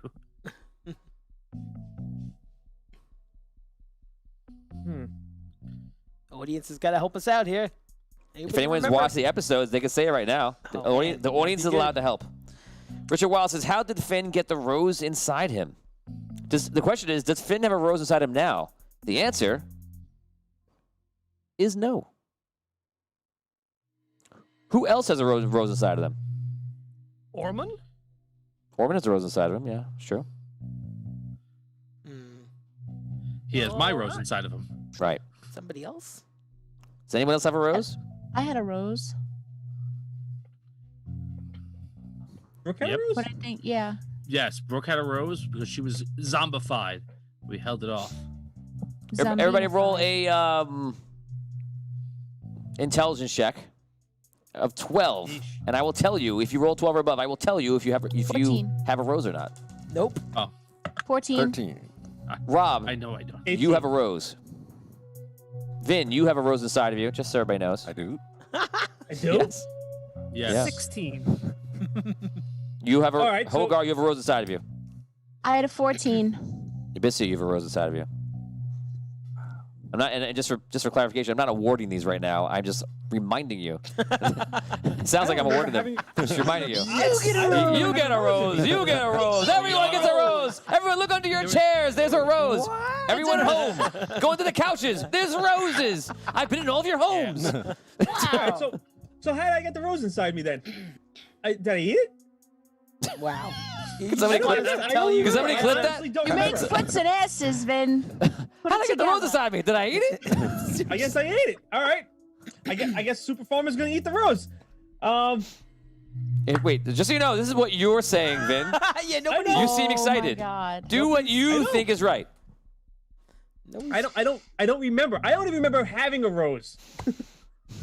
Yeah, that's the problem. Never studied. No ticket. It was like 2.5 years ago. Next time you should write Does things in anyone- your character does sheet. I'm pretty anyone- sure we had it together at this. Probably. Yes, we all took it at the same time. Well, We're Brooke all got like, hers early, wait a I think, but the second. rest of us. Maybe it's on there someplace. Oh, Damien. Rob, you take very good notes. I don't know. I don't see anything about a rose. Anyway, none of this helps me because I don't remember how I Vin, roll got it. an insanity check. You will now roll one every 30 seconds. Oh my God. You spent far man. too much time. All right. That is a 16. 16. You have a little twinge and you feel like you're okay. Putting the timer on now. All right. Did we get the roses, like, on screen in game? Yes. Yeah, we did. We got him. Yeah. We were in hell. You know what? Screw it. All of us? I'm feeding him the rose. I'm feeding him the rose. You're going to feed him the rose. I feed him the rose. Just to clarify. Okay. You feed him Here the Comes rose. the rose. I open it. Here it comes. I'm a No Me Share ship. No Me Share ship coming into Rhaegar. I don't remember. Nom nom nom. Is that what you're doing? Yes, it's yum Do it. yum time. Oh my God. Okay, roll the die. I need to figure this out. Roll the die. If that's I what you don't do. remember. If I you, don't remember. I know you don't remember. If you're doing it, roll the die. What am I rolling? A Don't make D20. Damien roll it. You want Okay. Damien to roll it? Oh, No, might be a thanks. 20 though. An 18. 18. Yeah, that was the right answer. You got it. So you. Oh my God! You made me sweat it out. I hate you. I don't remember. Yes, I actually don't that was remember. excellent. Hi, my name is Tony. My job here is to make sure that no one knows what the hell to do. That was and if excellent. I've done that, I I've had a don't good remember day. having a rose. That's what was throwing me off. Like, Yeah, if I remembered that's- I had the rose, I'd be like, oh, that was okay, I the ate this problem. thing. I don't remember having it. you put the rose in inside of him. Wow. If I put on From his happy mouth. music, I don't know if I should, but I will. Nah, not yet.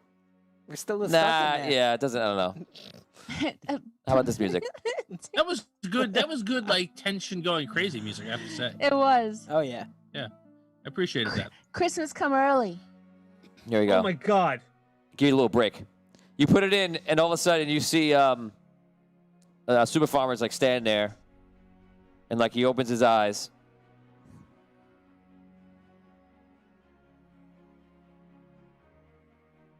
Super Farmer? Where am I? We are in a prison in the city of Solst. The last thing that I remember is going through a portal.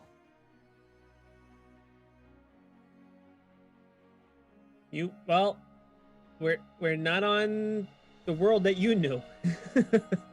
we're on Andaria. And I made it through. yes, you made it through. Correct. Where are we? Like I said, the city of Solst, and What we're is in a that? prison. What is a Solst? Solst is a city. It's a city of mages.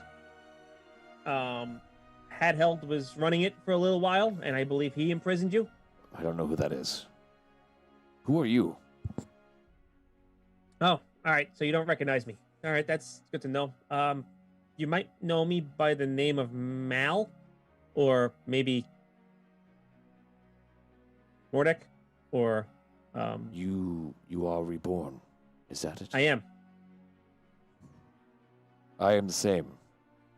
I see. I do not understand. Are there others here? Yes, there are many others. we can explain this later. We kind of need to get out of here. We need to call to the mage that is holding the portal for us right now, or that allowed me to enter. There's a mage holding a portal. We're in a magic prison right now, with a few other people that we really don't want to be with. Got it. Okay. All right. So at that point, I call for the mages that were standing guard outside to pull us out. Okay, so you go over to the shadow area. Super Farmer start looking around. You see him almost like looking like he hears something or he sees something, like checking around the area. Super Farmer, come with me, please. Don't linger here too long. Don't Carl linger here. He starts just looking around. You hear from the outside. You hear like some kind of voice. Ah, halfling, I hear you. Yes, pull me and Super Farmer out. All of a sudden, you see like the like slight figures all around you, and you realize there's like 50 wizards around the outside of the dungeon. Now, again, for people who don't remember, this dark dungeon is a pocket dimension, you know, and basically some kind of spell in there where they were going insane inside. If you're here, it's kind of like the movie of Robin Williams where you cry every 15 minutes when he goes into hell, and you lose yourself in there very quickly. I love that movie. It's really good. What dreams may come. What dreams may come, yes. So it's very similar to that. You're standing there looking outside, and you see that all these wizards are just around the area, and Zerilius is there, and he's got his hands folded. He's like, well, let me just tell you, halfling, to tell your friends that I am very sorry. You see, it's too good an opportunity to have all of you trapped in my dungeon. So the wizards here will make sure that enough time passes where you will go insane and you won't even remember that you're in a dungeon. Good luck to you. Zerilius, you don't want to do this. I've already done it. Because Look, if I get this out of is here, me. I'm taking everybody that's in here with me out. This is me going up the steps. Look, now I'm on the next level. Can you still hear me? Oh, I can hear you, and you're going to hear a lot I'm from going me up even very further, shortly. Carrying Wait less till I see what I and unleash less. in your dungeon.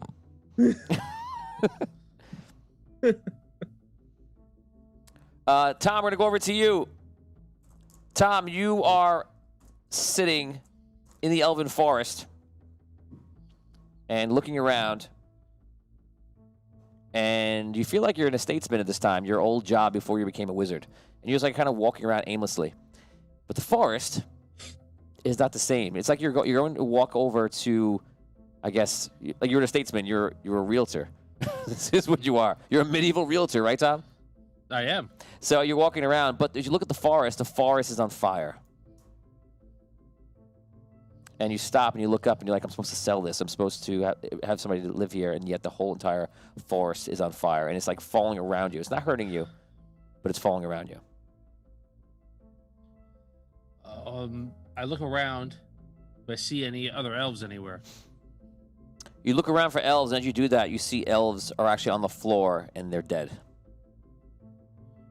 Whoa, whoa, whoa, whoa. One elf sits up like this. You have killed us, Findelar. We put our trust in you. What do you mean? Do I have... He lays what do back you mean down. I killed you. Another one sits up. This is all your fault, Findelar. You've led us, the heroes and everything, to a death. The entire nation of elves is extinct because of your actions.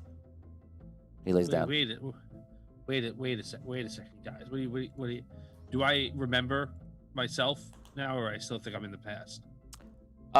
This seems very real to you, but you do have a full sense of like, this doesn't seem right, but this also is happening in front of me. Okay. You think it's an illusion, but it's still there when it's happening. Wait. What I did not. I would never harm this forest.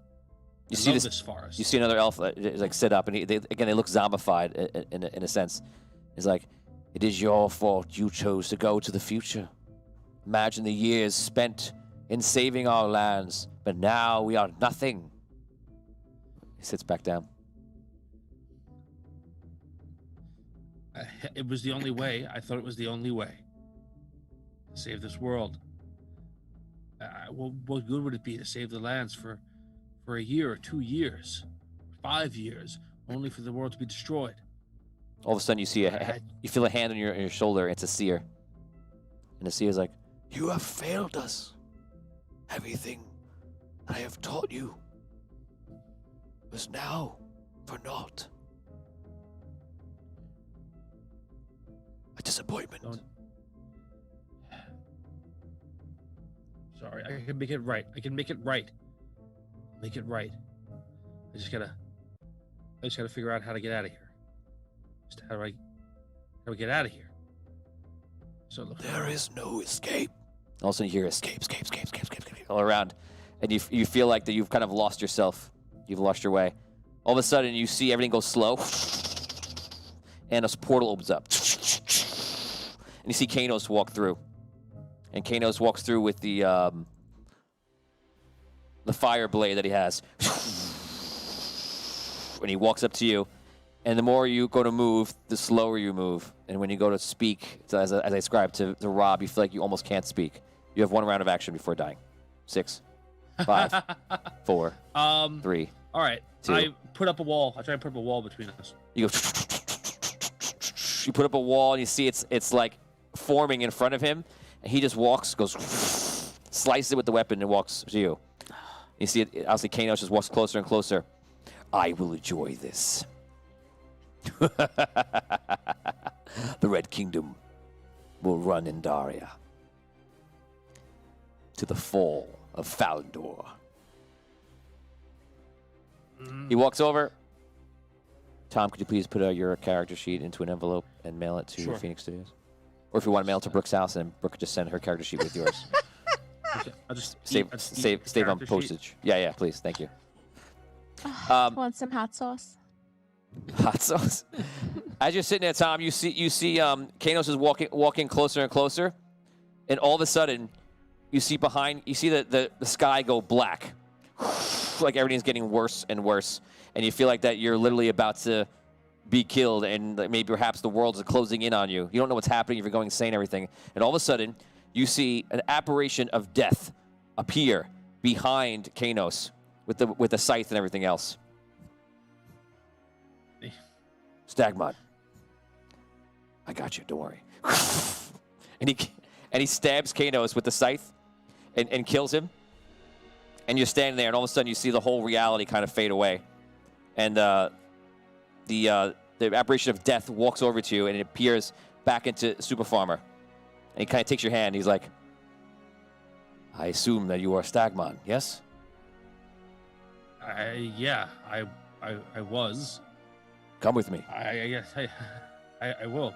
You appear. You're okay? All of a sudden, you appear. You look around, and you're standing around, and you see Vin is there, and you see 2 mages on the floor, and Lump is there, and you see like you're in this whole shadowy field again, and you're feeling better. Brooke, you're being strangled in midair, and all of a sudden, you hear the necromancer is like, "Ha! No! All of a sudden, you can see. And you see the necromancer falls to the ground, and you see Super Farmer is on top of him and stabs him with the blade, and kind of tears out his heart, throws the blade up, and hits one of the dark hearts, and just like looks at you. You disappear. Arky, you're on top of the wall. The dragon comes down, and you see the dragon was basically eating you.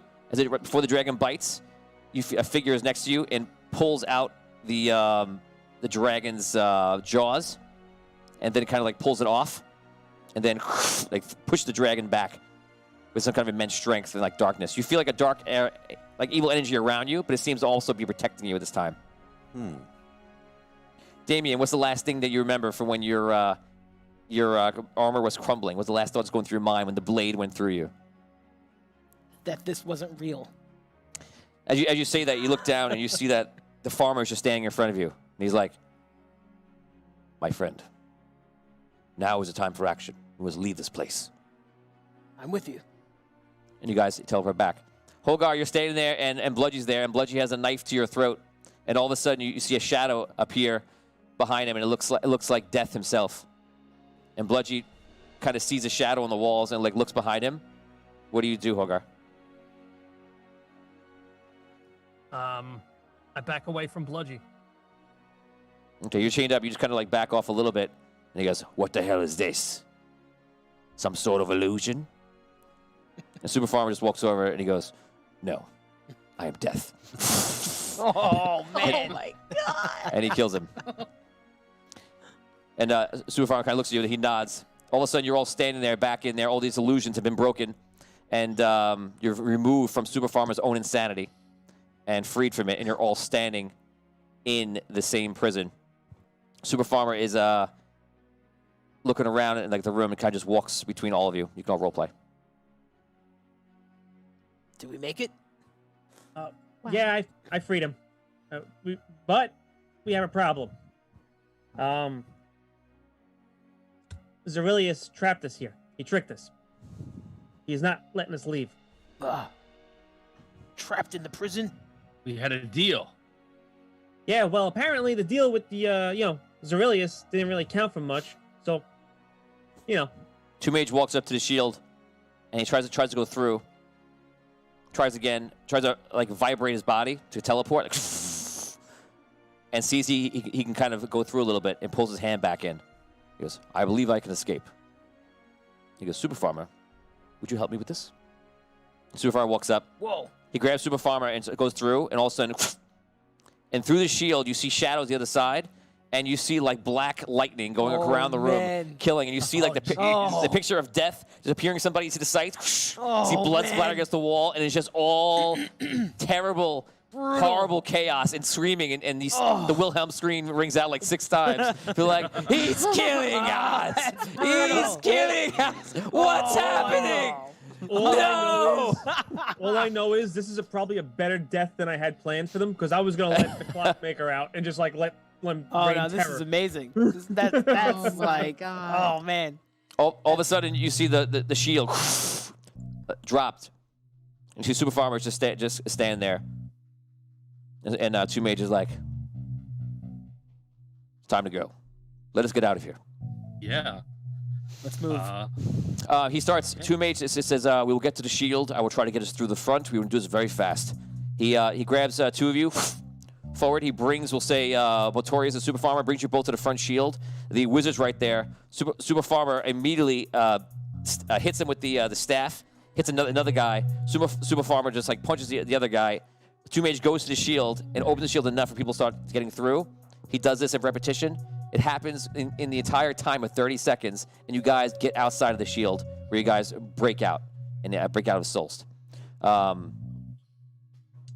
that you guys have left, we go back to a moment where you see 2 figures come out of that dark dungeon. This is after you guys have left. This Anyway, good. this would Good be for the Solst. this would To be hell the with them. this would be the this would be the post scene. You see, Oh, man. you see one creature, one humanoid get up, and he's about 7 feet tall, and you see he has like all like red burned skin everywhere, and he has like a crown on, very majestic crown. Oh, And man. he like Let's looks, see where this is going. he looks around, and then you hear that, Oh, boy. and the clockmaker looks around, and he goes, I'm very excited to see what this place has in hold for me. Oh, boy. I wonder how long it will take me to rise to power. Here, not very long. he looks over and he goes, do you wish to join me? And he just looks at him. And you see this creature is almost like half demonic. He goes, I will not join you. I will rule you. I am the Dark Majesty. He cut away from him. Oh, man. Looking forward to that. Yeah, it's gonna be great. Sneak preview. So the other two powerful beings that were inside release into Solst. Excellent. And that happens. You guys are now outside. And that happens. And you guys are now outside the shield. Super Farmer is with you, Two Mage is with you, and Lump is with you. 1,000 stars from Scott Weber. Thank you very much. Thank you, Scott. Thank you, Scott. Lump is going to tell the farmer. Hey, this is when you guys are running away from it. Hey, farmer. We need to defeat great evil called Dragano. Save world, so that no other children die like your son. You see, Super Farmer looks at him and he goes, "Oh, too soon. Sorry." He just looks at you, he's like, God. "I will help you." It's very nice, Lump. Very nice. So you guys make it out of town. They don't mobilize anything. The 30 seconds that you guys escape because you teleport to the front. Nothing is really done to defend against it. You guys get out, and if they're looking for you, you're pretty much gone, and you have the ability to teleport anywhere. You guys get into the outskirts, into the forest. Roleplay. You're on your own. Oh man. Well, we need to get back on the ship, right? And then, I mean, the other way to get down to where we need to go is through Solst, right? That's kind of Yeah. I don't screwed think we're now, going right? back. I Yeah. don't think we're going back there. No. I mean, we probably can. What, go back? No, we don't even know which portal to use to go where we want to go. We just know Well- there's a right. But wait, Well, we but- can I know teleport. that Where do we want to go? It was like a madhouse. Well, let's put it this way: we need to. Well, no, wasn't it a tunnel? I think they said there was a tunnel that would lead down. It wasn't a portal. It was I was thinking of that place. I was thinking of the place where it's like no. people were walking in and out of different portals. No, I believe they said it was a tunnel. It was like a passageway that leads down into the dark from Solst. I mean, we can't bring the rod through a portal. We gotta Right. Gotta travel. Let us regroup. we gotta travel. Let us regroup with everyone else. Since I can teleport, we will find the others. We group together, and then we can come up with a plan. How long Ship- were we in there? Weren't they on the We way? could find that out too. That's a very good question as well. I Yeah. mean, who knows how long we were in there? I really hope it wasn't that long. Do we see the airship anywhere? Richard Wilde says, below the walking tower. Derek Luxon says, I will say if they are future villains, it makes such perfect sense for Tony to use them. Such a fantastic use of older characters. Thank you, Derek. Nancy, I honestly thought this was the end episode, LOL. Very nice play tonight. Derek Could've Luxon, well, I guess we've met 2 future villains for the next campaign. And that's it. I don't know who's the worst out of the two of them, to be honest with you. Oh, it's great. It's great that there was both of them there. Yeah. It's awesome. Dan in an old quest played an incarnation of the Dark Majesty, right, Dan? Yeah, that was my first character that I ever played in a Hansen quest. Wow. It was kind of like a melding of spirit and like physical mind with Dan's character Evenho, and he became like the rejuvenation or reincarnation of Dark Majesty. So What was the trio of items that he had? The Dark Regalia? Is that what it was called? Yes. Oh, yes. the Regalia of Evil. Yes, I remember Regalia that. of Evil. Yeah. Yeah. Awesome. Not just a clever name. That's just clever name. Okay, Not too so scary. so you guys are you guys gonna regroup with each other, or are you gonna do something else? That's what Two Mages Yeah, I think suggest. we're gonna. Regroup. Regroup. Yeah, we need to regroup. Yeah. We need to figure out how long we were down there, how much time we got left, and how the hell we're getting down to hell. Okay, so Liv Moore, if you're still with us, where is the airship right now? You guys are on the way to Solst. You guys don't have the rod, so he could basically take you anywhere. But you guys will be trying to get to the airship. But we need the rod. We can't go anywhere without the rod because we need the rod to We believe we Free did the the lion. rod to free the lion. Yeah. Okay, so Alright. you see Two Mage sits down, starts concentrating, and starts trying to message the crew on the airship.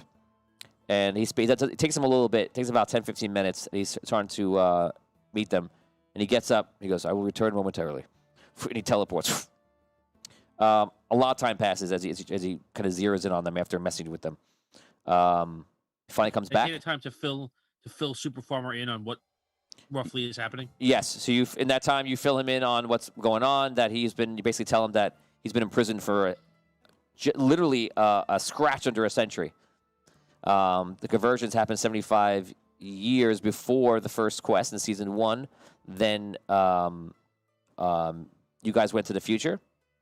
And then we've had a couple of months in between that. And that brings you right to like 99 years and months. So it's pretty much 100 years. Is in Arlight. Okay, so one of the Oni is saying that the Dusk, one of his ships, is in Arlight right now. So then they Two Mage comes back and he goes, I have found everyone. The Dusk is located in Arlight. He says, to our benefit, they have not tried to come to Solst. We can make our way there. It appears that Alabaster is once again in the Great Library, which I'm sure is causing quite a ruckus. For they believe he's not alive. Excellent. If you're all ready, we will travel there now.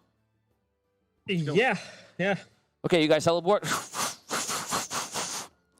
You go there, and all of a sudden you are in Arlight. Guys, I had it set up that you would go to Arlight so long ago. You barely went there. Now you're finally, maybe you'll be there more than at 30 seconds. Maybe. We gotta go. Yeah, we gotta actually go. You gotta go. Yeah, I just need to use the bathroom and then get out of here. Just gotta. Can I use Gotta the go save the world. Can I use the Arlight urinal and then go? Oh. Yeah, we got a dip. I got a dip. Sorry, I can't be here. You guys walk into. Nice place though. You guys walk into through the whole city, and it's weird for you at this point to be around like. Again, like you've been in Sunken City like a few times, but it's kind of weird right now to be in civilization when you know like the end of the world is coming. Herald is hopefully with help holding the crystal from destroying the world, being pulled into into hell and Dragano. Like the mental stress, like what we just went through and everything, like and all that was rough. You guys walk through the streets of Arlight. There's beggars there. There's people performing routines out in the streets. There's a lot of monks walking around. When the monks see you guys, they recognize you, and the people begin to realize who you guys are, and they start shouting like praise to be at Dandar, praise to the keeper. And they basically start following you along like they're rooting for you. Eventually, as you guys walk through, the crowd is coming to the side. They're basically letting you walk, and it becomes a sea of people all walking to the Great Library. It becomes pretty much every single person in the town, and it seems like there's a sense of they know what's happening somehow, or they know that it's getting bad, or they just are overwhelmed with seeing you guys. So you guys walk into the Great Library, and you walk through, and you see there's already some monks walking around, and you guys walk in, and they're just kind of like, as you would see Alabaster, they're kind of awe of you guys, just kind of walking in. And you kind of just walk through, and eventually they bring you to a spot in the library where you see Alabaster is sitting there and his books around him, and in the middle is a great fire in the middle. And they have food, and people are talking with him, and they're discussing things with him, and he's like talking. It's almost like Plato is amongst like his followers, like speaking to them, and people are seeing him, and you're realizing that Alabaster just walked through the city, and people know him to be dead. And now you guys come through, and you realize that is what people are seeing as like the special moment of what's happening and why. They just don't know what it is or why, but they know that it's something great. You walk over, and Alabaster's there, and you see pretty much all the crew of the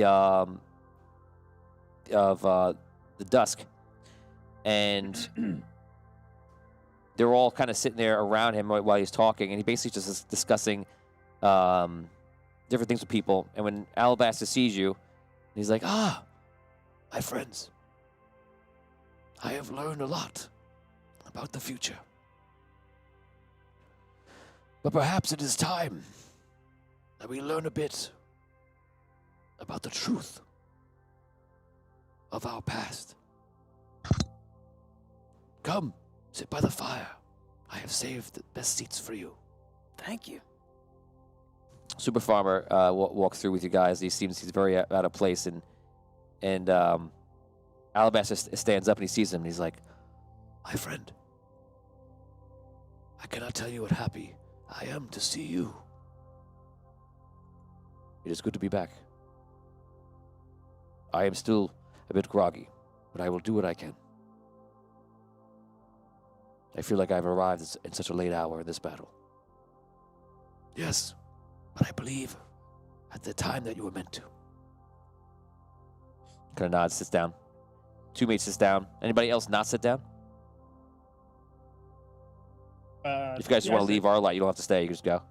I'm out. You Peace. just leave. No, you're not gonna go. Got better things to do. Yeah, I gotta I gotta feed think. the hogs. So many chores. I got chores to do, yes. So, Alabaster. You see him like almost cast like a bit of a spell. He's a cleric, but it feels like a prestidigitation. And you almost find yourself visualizing with great ease. Almost like the opening of your third eye is like you're just seeing the visualization of what his words coming to you, even when he's just starting to speak. And you're seeing everything. Clerics are around, not clerics, sorry, monks are around. People are listening. People are all piled in. They're sitting like, on anywhere they can be. And it's clearly a fire safety hazard if a fire marshal came in. It would be a problem. That's your first thought. This is Very first thought. your very first thought is that this is a fire marshal hazard, and you don't know. Seating maximum occupancy for this. Oh, you got a big bonfire Space. going in the middle of a library. Come on, that's a fire hazard right off the bat. Right, Vinny knows. Let me tell you something. Let me tell you something. Vinny knows exactly what's going on. So you see him. You start visualizing different things, and I'll give you guys like 1 or 2 rounds just kind of talk as these things start happening to you. Just kind of through roleplay, you can show us what your characters are thinking. Go ahead. I'm thinking, very grateful to be able to enjoy this beverage right now. That's what I'm thinking. I don't know.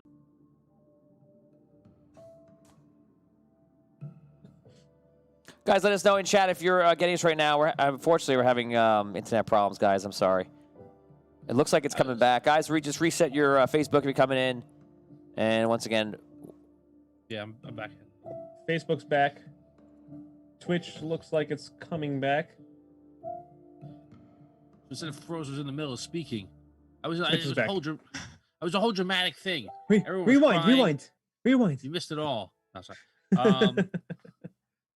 So I don't know exactly where, but I guess from the beginning of that. Yeah. What you call it? I saw some of us fall in combat, and you saw like that flash, like they disappeared. That happened to me. I literally fell and died, I think, or my peasant body died. And when that happened, I was imprisoned, the same as Super Farmer was, and it weighs on me. What I saw, what I heard. This is, I think, well, I don't know, but I appreciate once again you being the one to stay on mission and succeed in doing what we needed to do. I mean, that's what I've been doing, and I'll continue to do that as long as I have breath going through my lungs. You saved us all, Thistle. Thank you. Thank you, Thistle. Yeah, thanks. Indeed. He's like, yeah, thanks. Yeah. Yeah. Good job. Hey, good job there. Owe you one. Yeah, thank you. Yeah. Yeah. I owe you one. Yeah. Oh, were you talking? Yeah. Thank you. Yeah. I guess we're even now. Okay. I state my appreciation. Alabaster begins to speak. I have a story to tell you. And perhaps it is one that should have been told long ago. During the early days of the Celestial War, both mortals and Lightborn, like myself, believed that one day the red sun inside Andaria would burn brighter than ever. And there would not be enough light or enough power to stop it. Dragano would destroy everything we know and love. So, Our plan was designed in secret for each Lightborn to travel to the far corners of Andar's realm, outside of Andaria. Where there, they would gather and cultivate as much light as they could.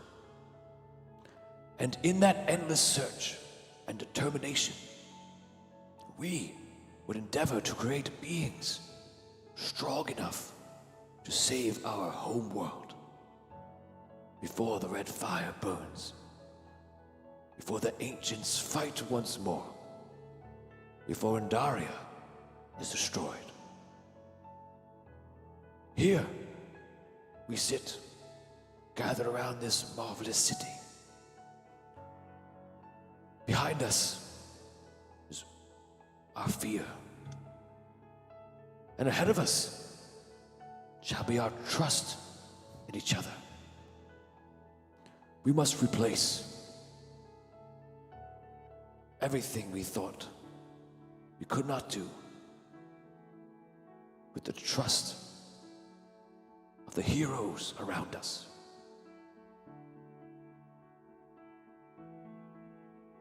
Some of you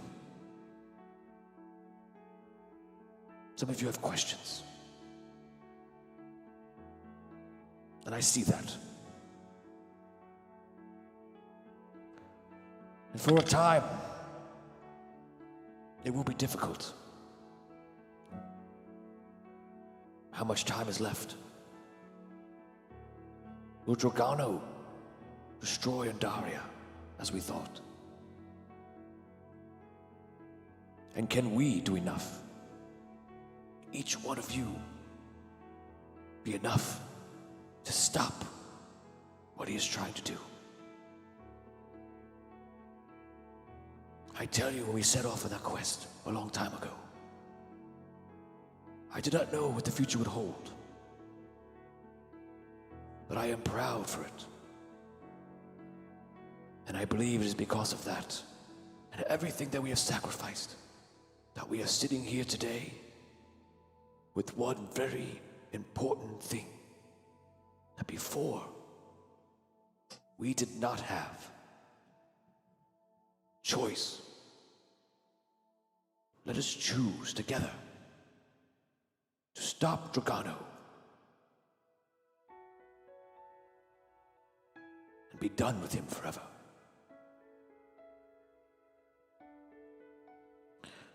Now,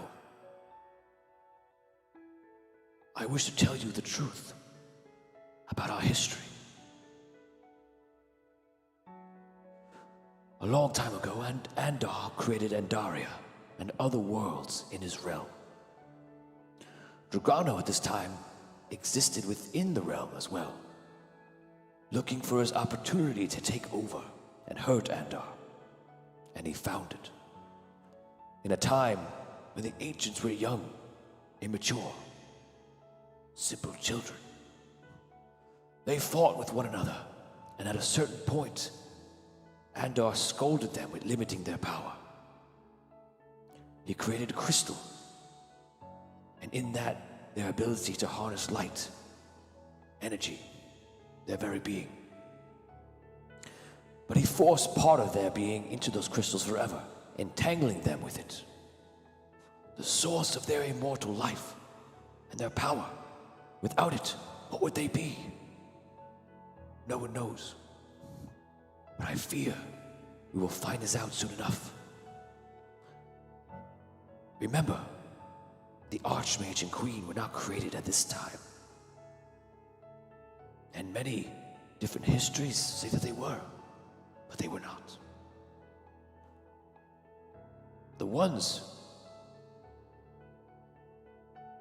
who were in existence, as I mentioned, were enraged.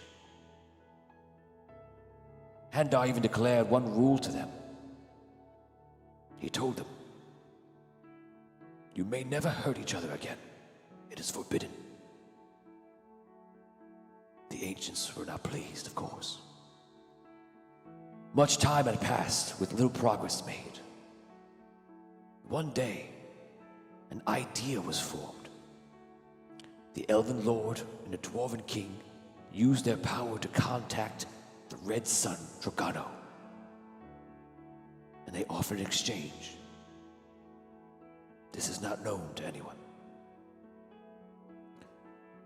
If Dragano would couple with Andaria, giving some of his light to them, empowering them in the process, in exchange they would worship him and help him to take over the realm.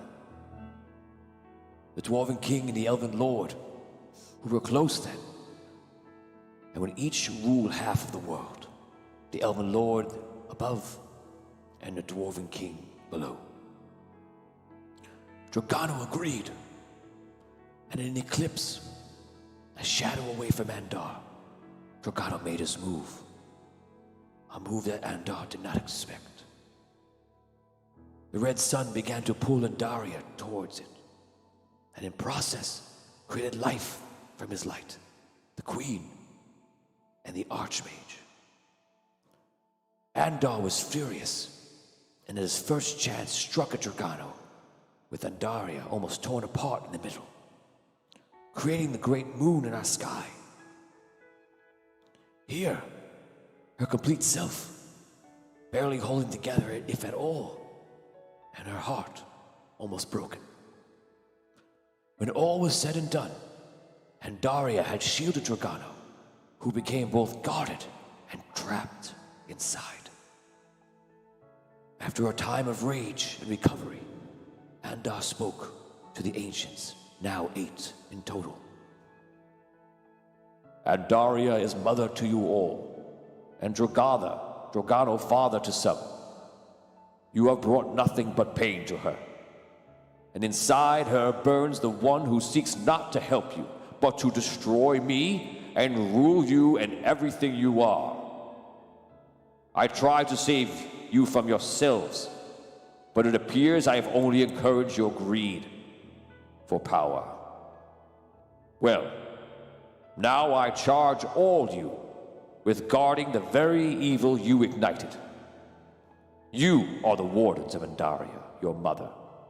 You will guard him, protect Andaria, and if even possible, destroy him.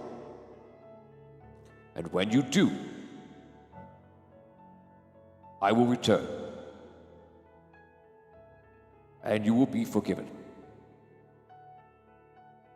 It will be then you will be judged for your tactics, your morals, and your very beings of who you are, and by your creations alone. Those found deserving, I will set you free of this planet to become immortals yourself. Those found undeserving will meet a quite different fate. Know that I will be watching and waiting. They heard what Andar said, and in the coming years they began to create life, mortals, and civilization, and become gods to them. It was then that the mortals were drawn into the celestial war that we know so much about. A war which still continues today. You see, we are not at the brink of a second celestial war. Hopefully, we are at the end of the one that began so very long ago. A war which must end now.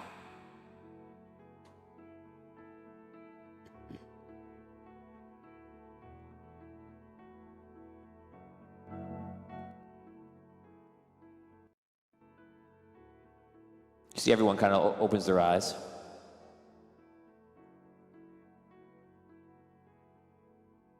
People start looking around, and you see like everybody's almost visualizing everything happen. You kind of get tell by the looks in their faces. You yourself are kind of lost in visualizing everything.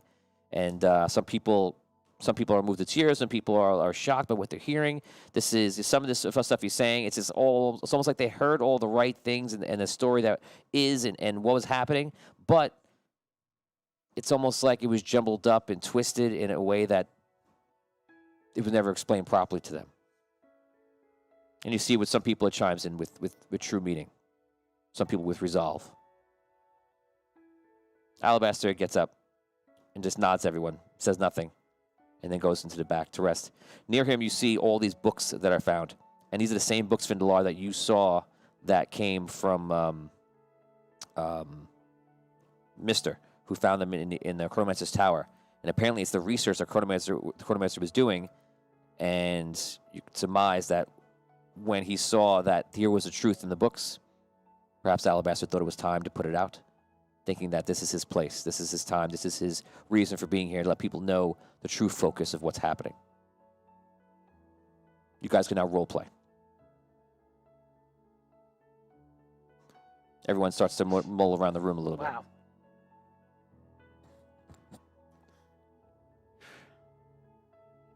So,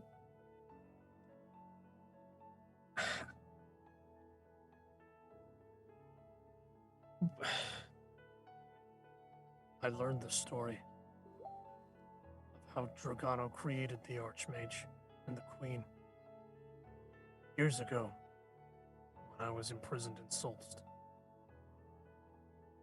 I didn't know that the Elven Lord and the Dwarven King had anything to do with it, though.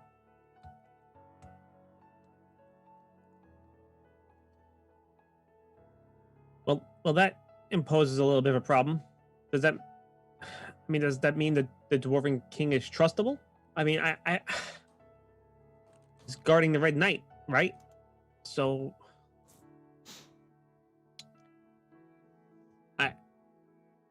Sounds like Don't a we need to problem.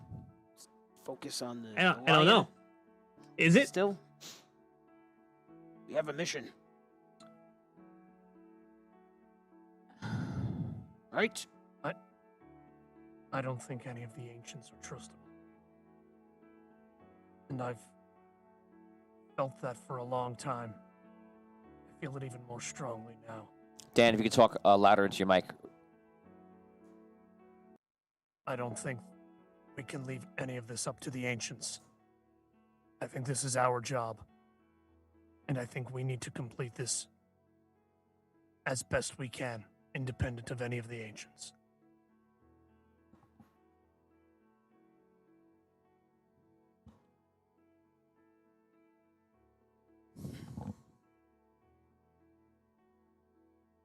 And what do we do now?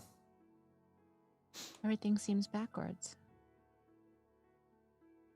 I mean, we still need to free the lion, right? Yeah, we I gotta mean, continue, don't we?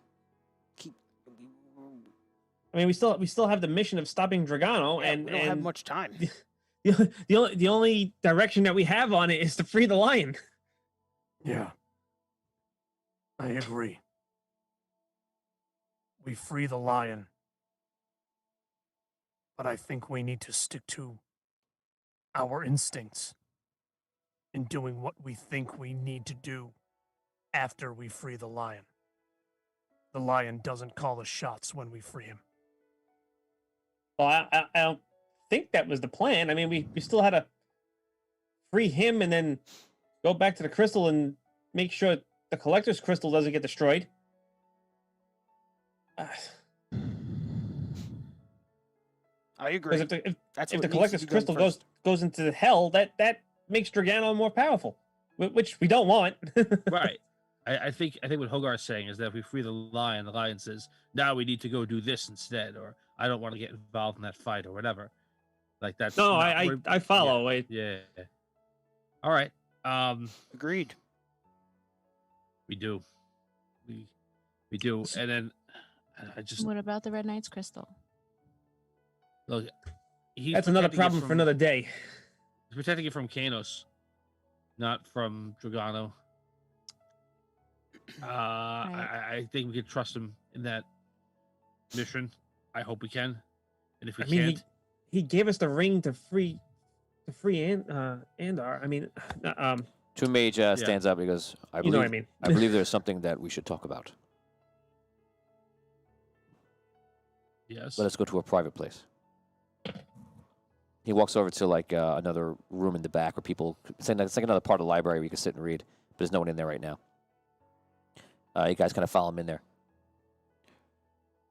So I made sure that, since I believe told me by Volt that I was supposed to die back in the Red City, I made sure that I would only be around and to myself which I am accustomed. But I made sure I knew exactly what was happening and what I believe is apparently more true than I would have thought possible. I believe the Red Knight has chosen Kanos to defend him, as he once chose Argon. Well, why would that be? It is hard to say. A lot has happened in the time that you know. For those of you that were around and not teleported to the future, you were aware of the civil war that happened between the Red Kingdom, between Hallenbrand, Eastwatch, the Red City. And it was terrible. Hardly fought. Eventually, the Queen was captured, and of course now she is freed. But in that time, it seemed very odd. And you could sense that there was a shift in the air. I believe Kanos was chosen by the Red Knight. As I said, similar to Argon. And for what I know, it makes sense for what happened when you encountered his crystal, why the Red Knight did nothing, and why he seemed not concerned about Kanos being there. But if that was the case, then why would Kanos enslave his paladins? I mean, wouldn't the Red Knight's paladins want to work for the person that the Red Knight wants them to work for? You refer to the knights, yes? Yes. Sorry. I don't know, but I would say that Kanos is in charge. He's given the power by the Red Knight, and for whatever reason, the Red Knight deems that his actions be correct. To what I see, the Red Knight seems to be playing a very long game. A game where he would sacrifice anything to win. But isn't Kanos trying to become a god, just like a celestial, just like the Red Knight? And wasn't he planning on using his crystal to do that? I don't know. Everything I say is mere speculation. I do not have all the answers. I just find it weird. Like why the Red Knight would. I mean, listen, Red Knight's got his own his own plans, but I would never think to know what an ancient thinks or surmises. But if they know truly much more than we do, there's I a also great. think it's sorry. Go ahead, Hogar, of course. I also wanted to say that I think it's worth mentioning that once Drogana was destroyed, Andar will return and cast judgment on all the ancients. They have a reason to not want Drogano to be destroyed. They may not like the judgment that's cast upon them. I believe that, and I believe you're correct. But still, I mean, what would the Red Knight's motives be for having Kanos destroy his crystal? I mean, that would kill him. I mean, Maybe Kanos wasn't going to destroy it. Maybe Kanos was looking for it to do something else. Maybe Maybe he was Kanos, looking for it. maybe he power. was betraying the Red Knight. Possible, or maybe he was looking forward to the power of Drogano's freedom the same way that the Collector's Crystal was about to do. well, I mean, any of those scenarios could possibly be right or wrong, but I think we have more pressing matters, unfortunately, on how we're getting to the lion than worrying about what the Red Knight's motives are Agreed. for having Right. Kanos as his guy. Agreed. The lion should be the first objective. Yeah, I am a little worried, and I don't mean to be a Debbie Downer on here, but I do feel like our plan is find the lion, free him. Step 2, question marks. Step 3, defeat Drogano. And I don't know what we're supposed to do.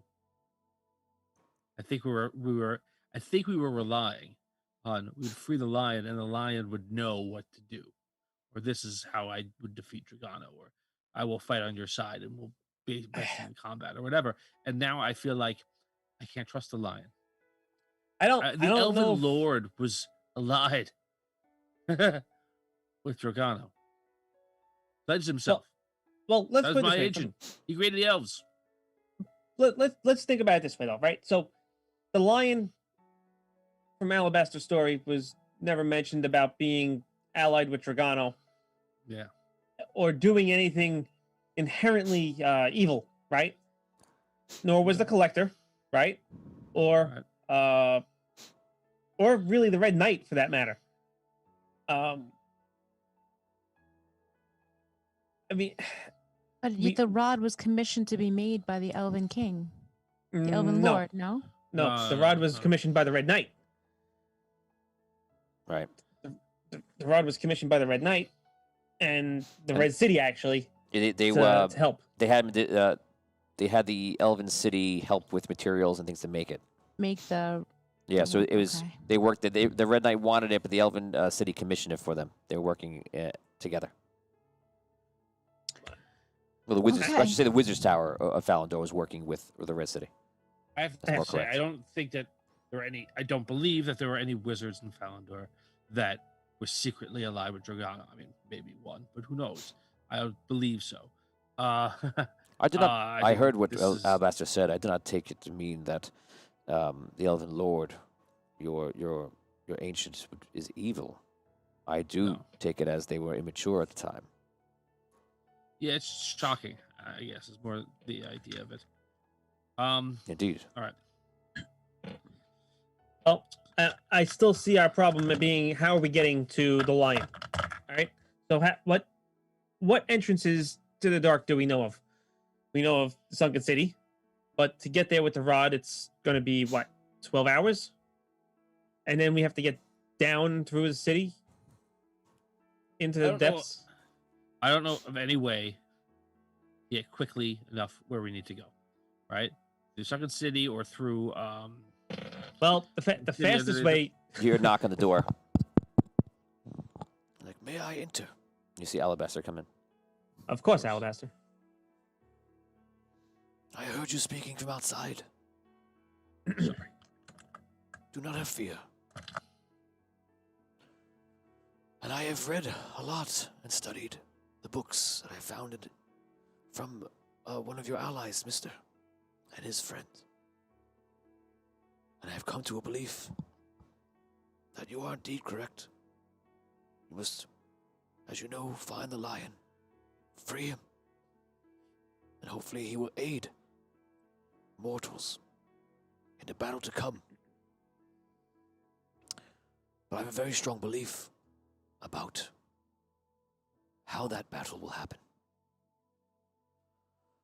I believe the battle will take place in a different way. It will not matter where you are in Andaria. It will only matter that the lion is free. What I can feel is that Dragano is about to take hold of the Collector's Crystal. And when he does this, it will amplify his power beyond what we have ever seen before. And through that reaction, it will immediately latch him onto every single crystal of every ancient at the same time. His power will engulf the planet. And no matter where we are, we will find ourselves in war. I strongly believe that all you need to do, with the time that we have left, is free the Dragano and then prepare for the end fight.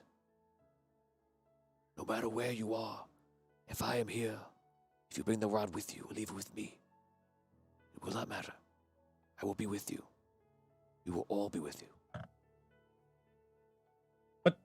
But we're under the impression that the rod is what's needed to free the lion. That could be so.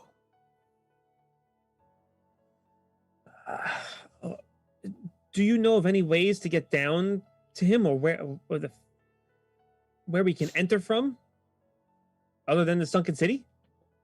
And now Salst is kind of.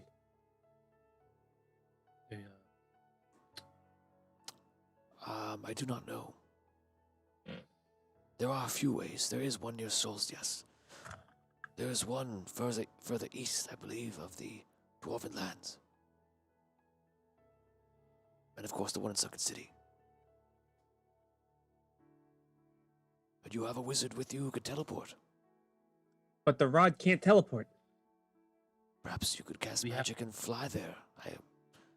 Unfortunately, this is an area beyond my expertise.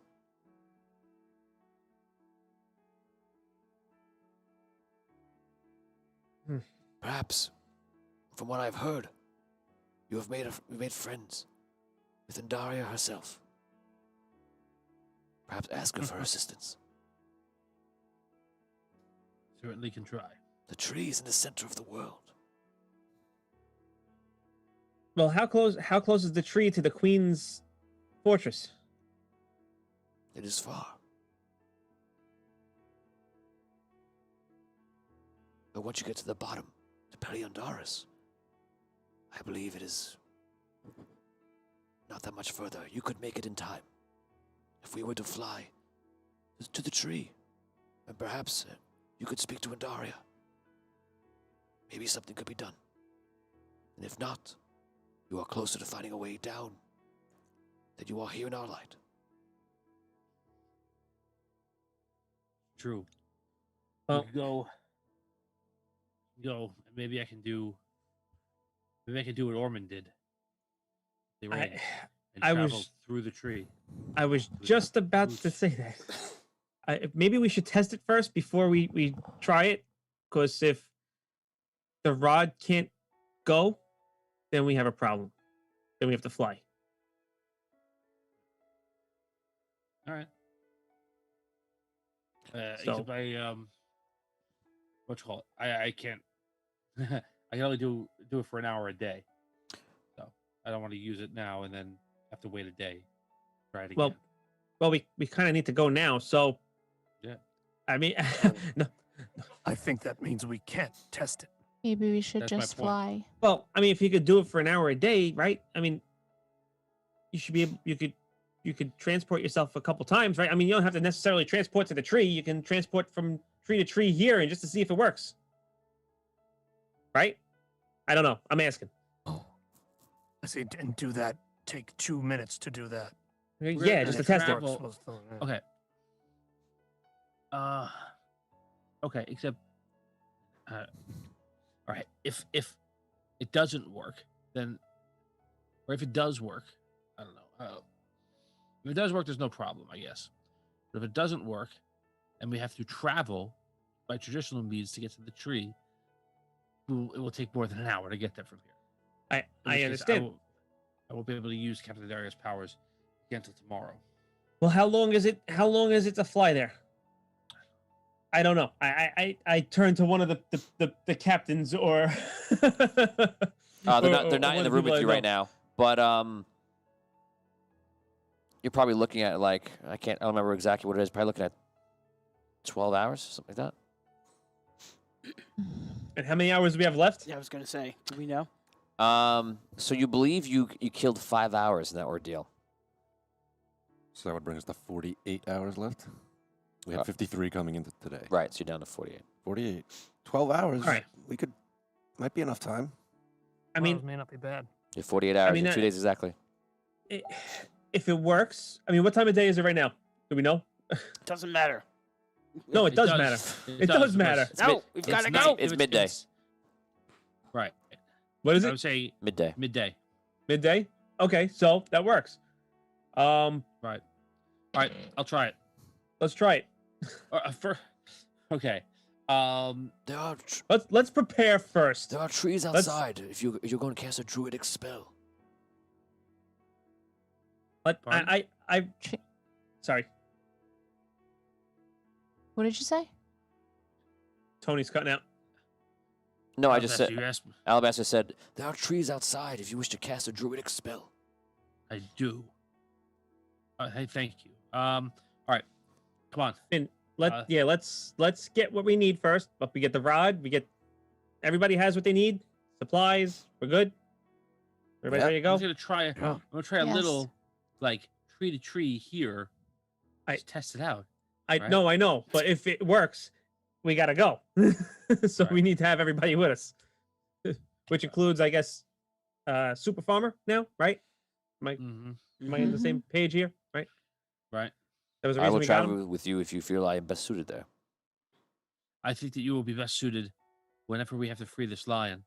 From what I understand, Super Farmer, the forces protecting him are immensely powerful. I will do what I can. It is always enough and more. Okay, you I guys. don't remember So who- much, but I remember that. So who's coming with us? Let's tally this now. All of us. Right? All right, Mhm. Lump. Yes. Super Farmer. All of us, Super Farmer. Two Mage says, I feel like I should stay behind and perhaps make my way to the Collector's Crystal. I can help Harold, perhaps. Okay, so he's going to the crystal. Lump. Sparky. No, Or Sparky's back. Anybody else? Sparky's not Tower. here. Sparky's not here. That's right. Lump He's will go on his with you. own thing. Lump is coming. Yeah, Lump will be with you. All right. So Super Farmer and Lump. Those are Yep. the two we got. And all of us. All right. Gather everybody up outside and let's test this out. You guys go outside to the forest nearby on the back skirts around the mountains. And Tom, go do your thing. All right. All right. I kind of Um, like cringe. All right. So, first, before I activate Captain Andaria, I want to ask the ring. I want to ask the ring a question. Okay. Andaria, do we need the rod to free the lion? Yes. Okay. All right. Thank you. I'll get one. All right. It's got to work. We need it. All right. I take the rod and I activate Captain Andaria. Your powers combined. I am Captain Andaria. You activate Captain Andaria. All right. All right. I've seen Ormond do this a few times. Lump, I know you've done it before as well. I'm going to try travel from tree to tree using the powers of Captain Andaria. All right. I grab a tree and I look over at a tree next to me. You know, whatever, like 10 feet away, whatever the closest one. And I try and travel from tree to tree. Using, I try to cast a druid spell. Oh, please work. You feel Andaria's with you. You cast a spell and the tree lights up. Okay. And we're going to stop right there for this episode of Audio Dungeon. Oh God! Knew it was coming. Oh, you. Thank you very much for joining us today for this episode. There are only 3 episodes Oh. left in this epic story, The Celestial War. We are live every Wednesday, 8:30 p.m. Eastern Standard Time on Facebook, Twitch, and YouTube. But right now, guys, we're going to take a 3-minute break and come back with the after show. And it's going to be a lot to talk about. We're so close to the end, guys. Thank you for watching. Join Patreon, join Discord, and hang out with us right now. Don't go anywhere because we're going to talk it out. Thank you very much, guys. Oh, man. We'll see you in a little bit.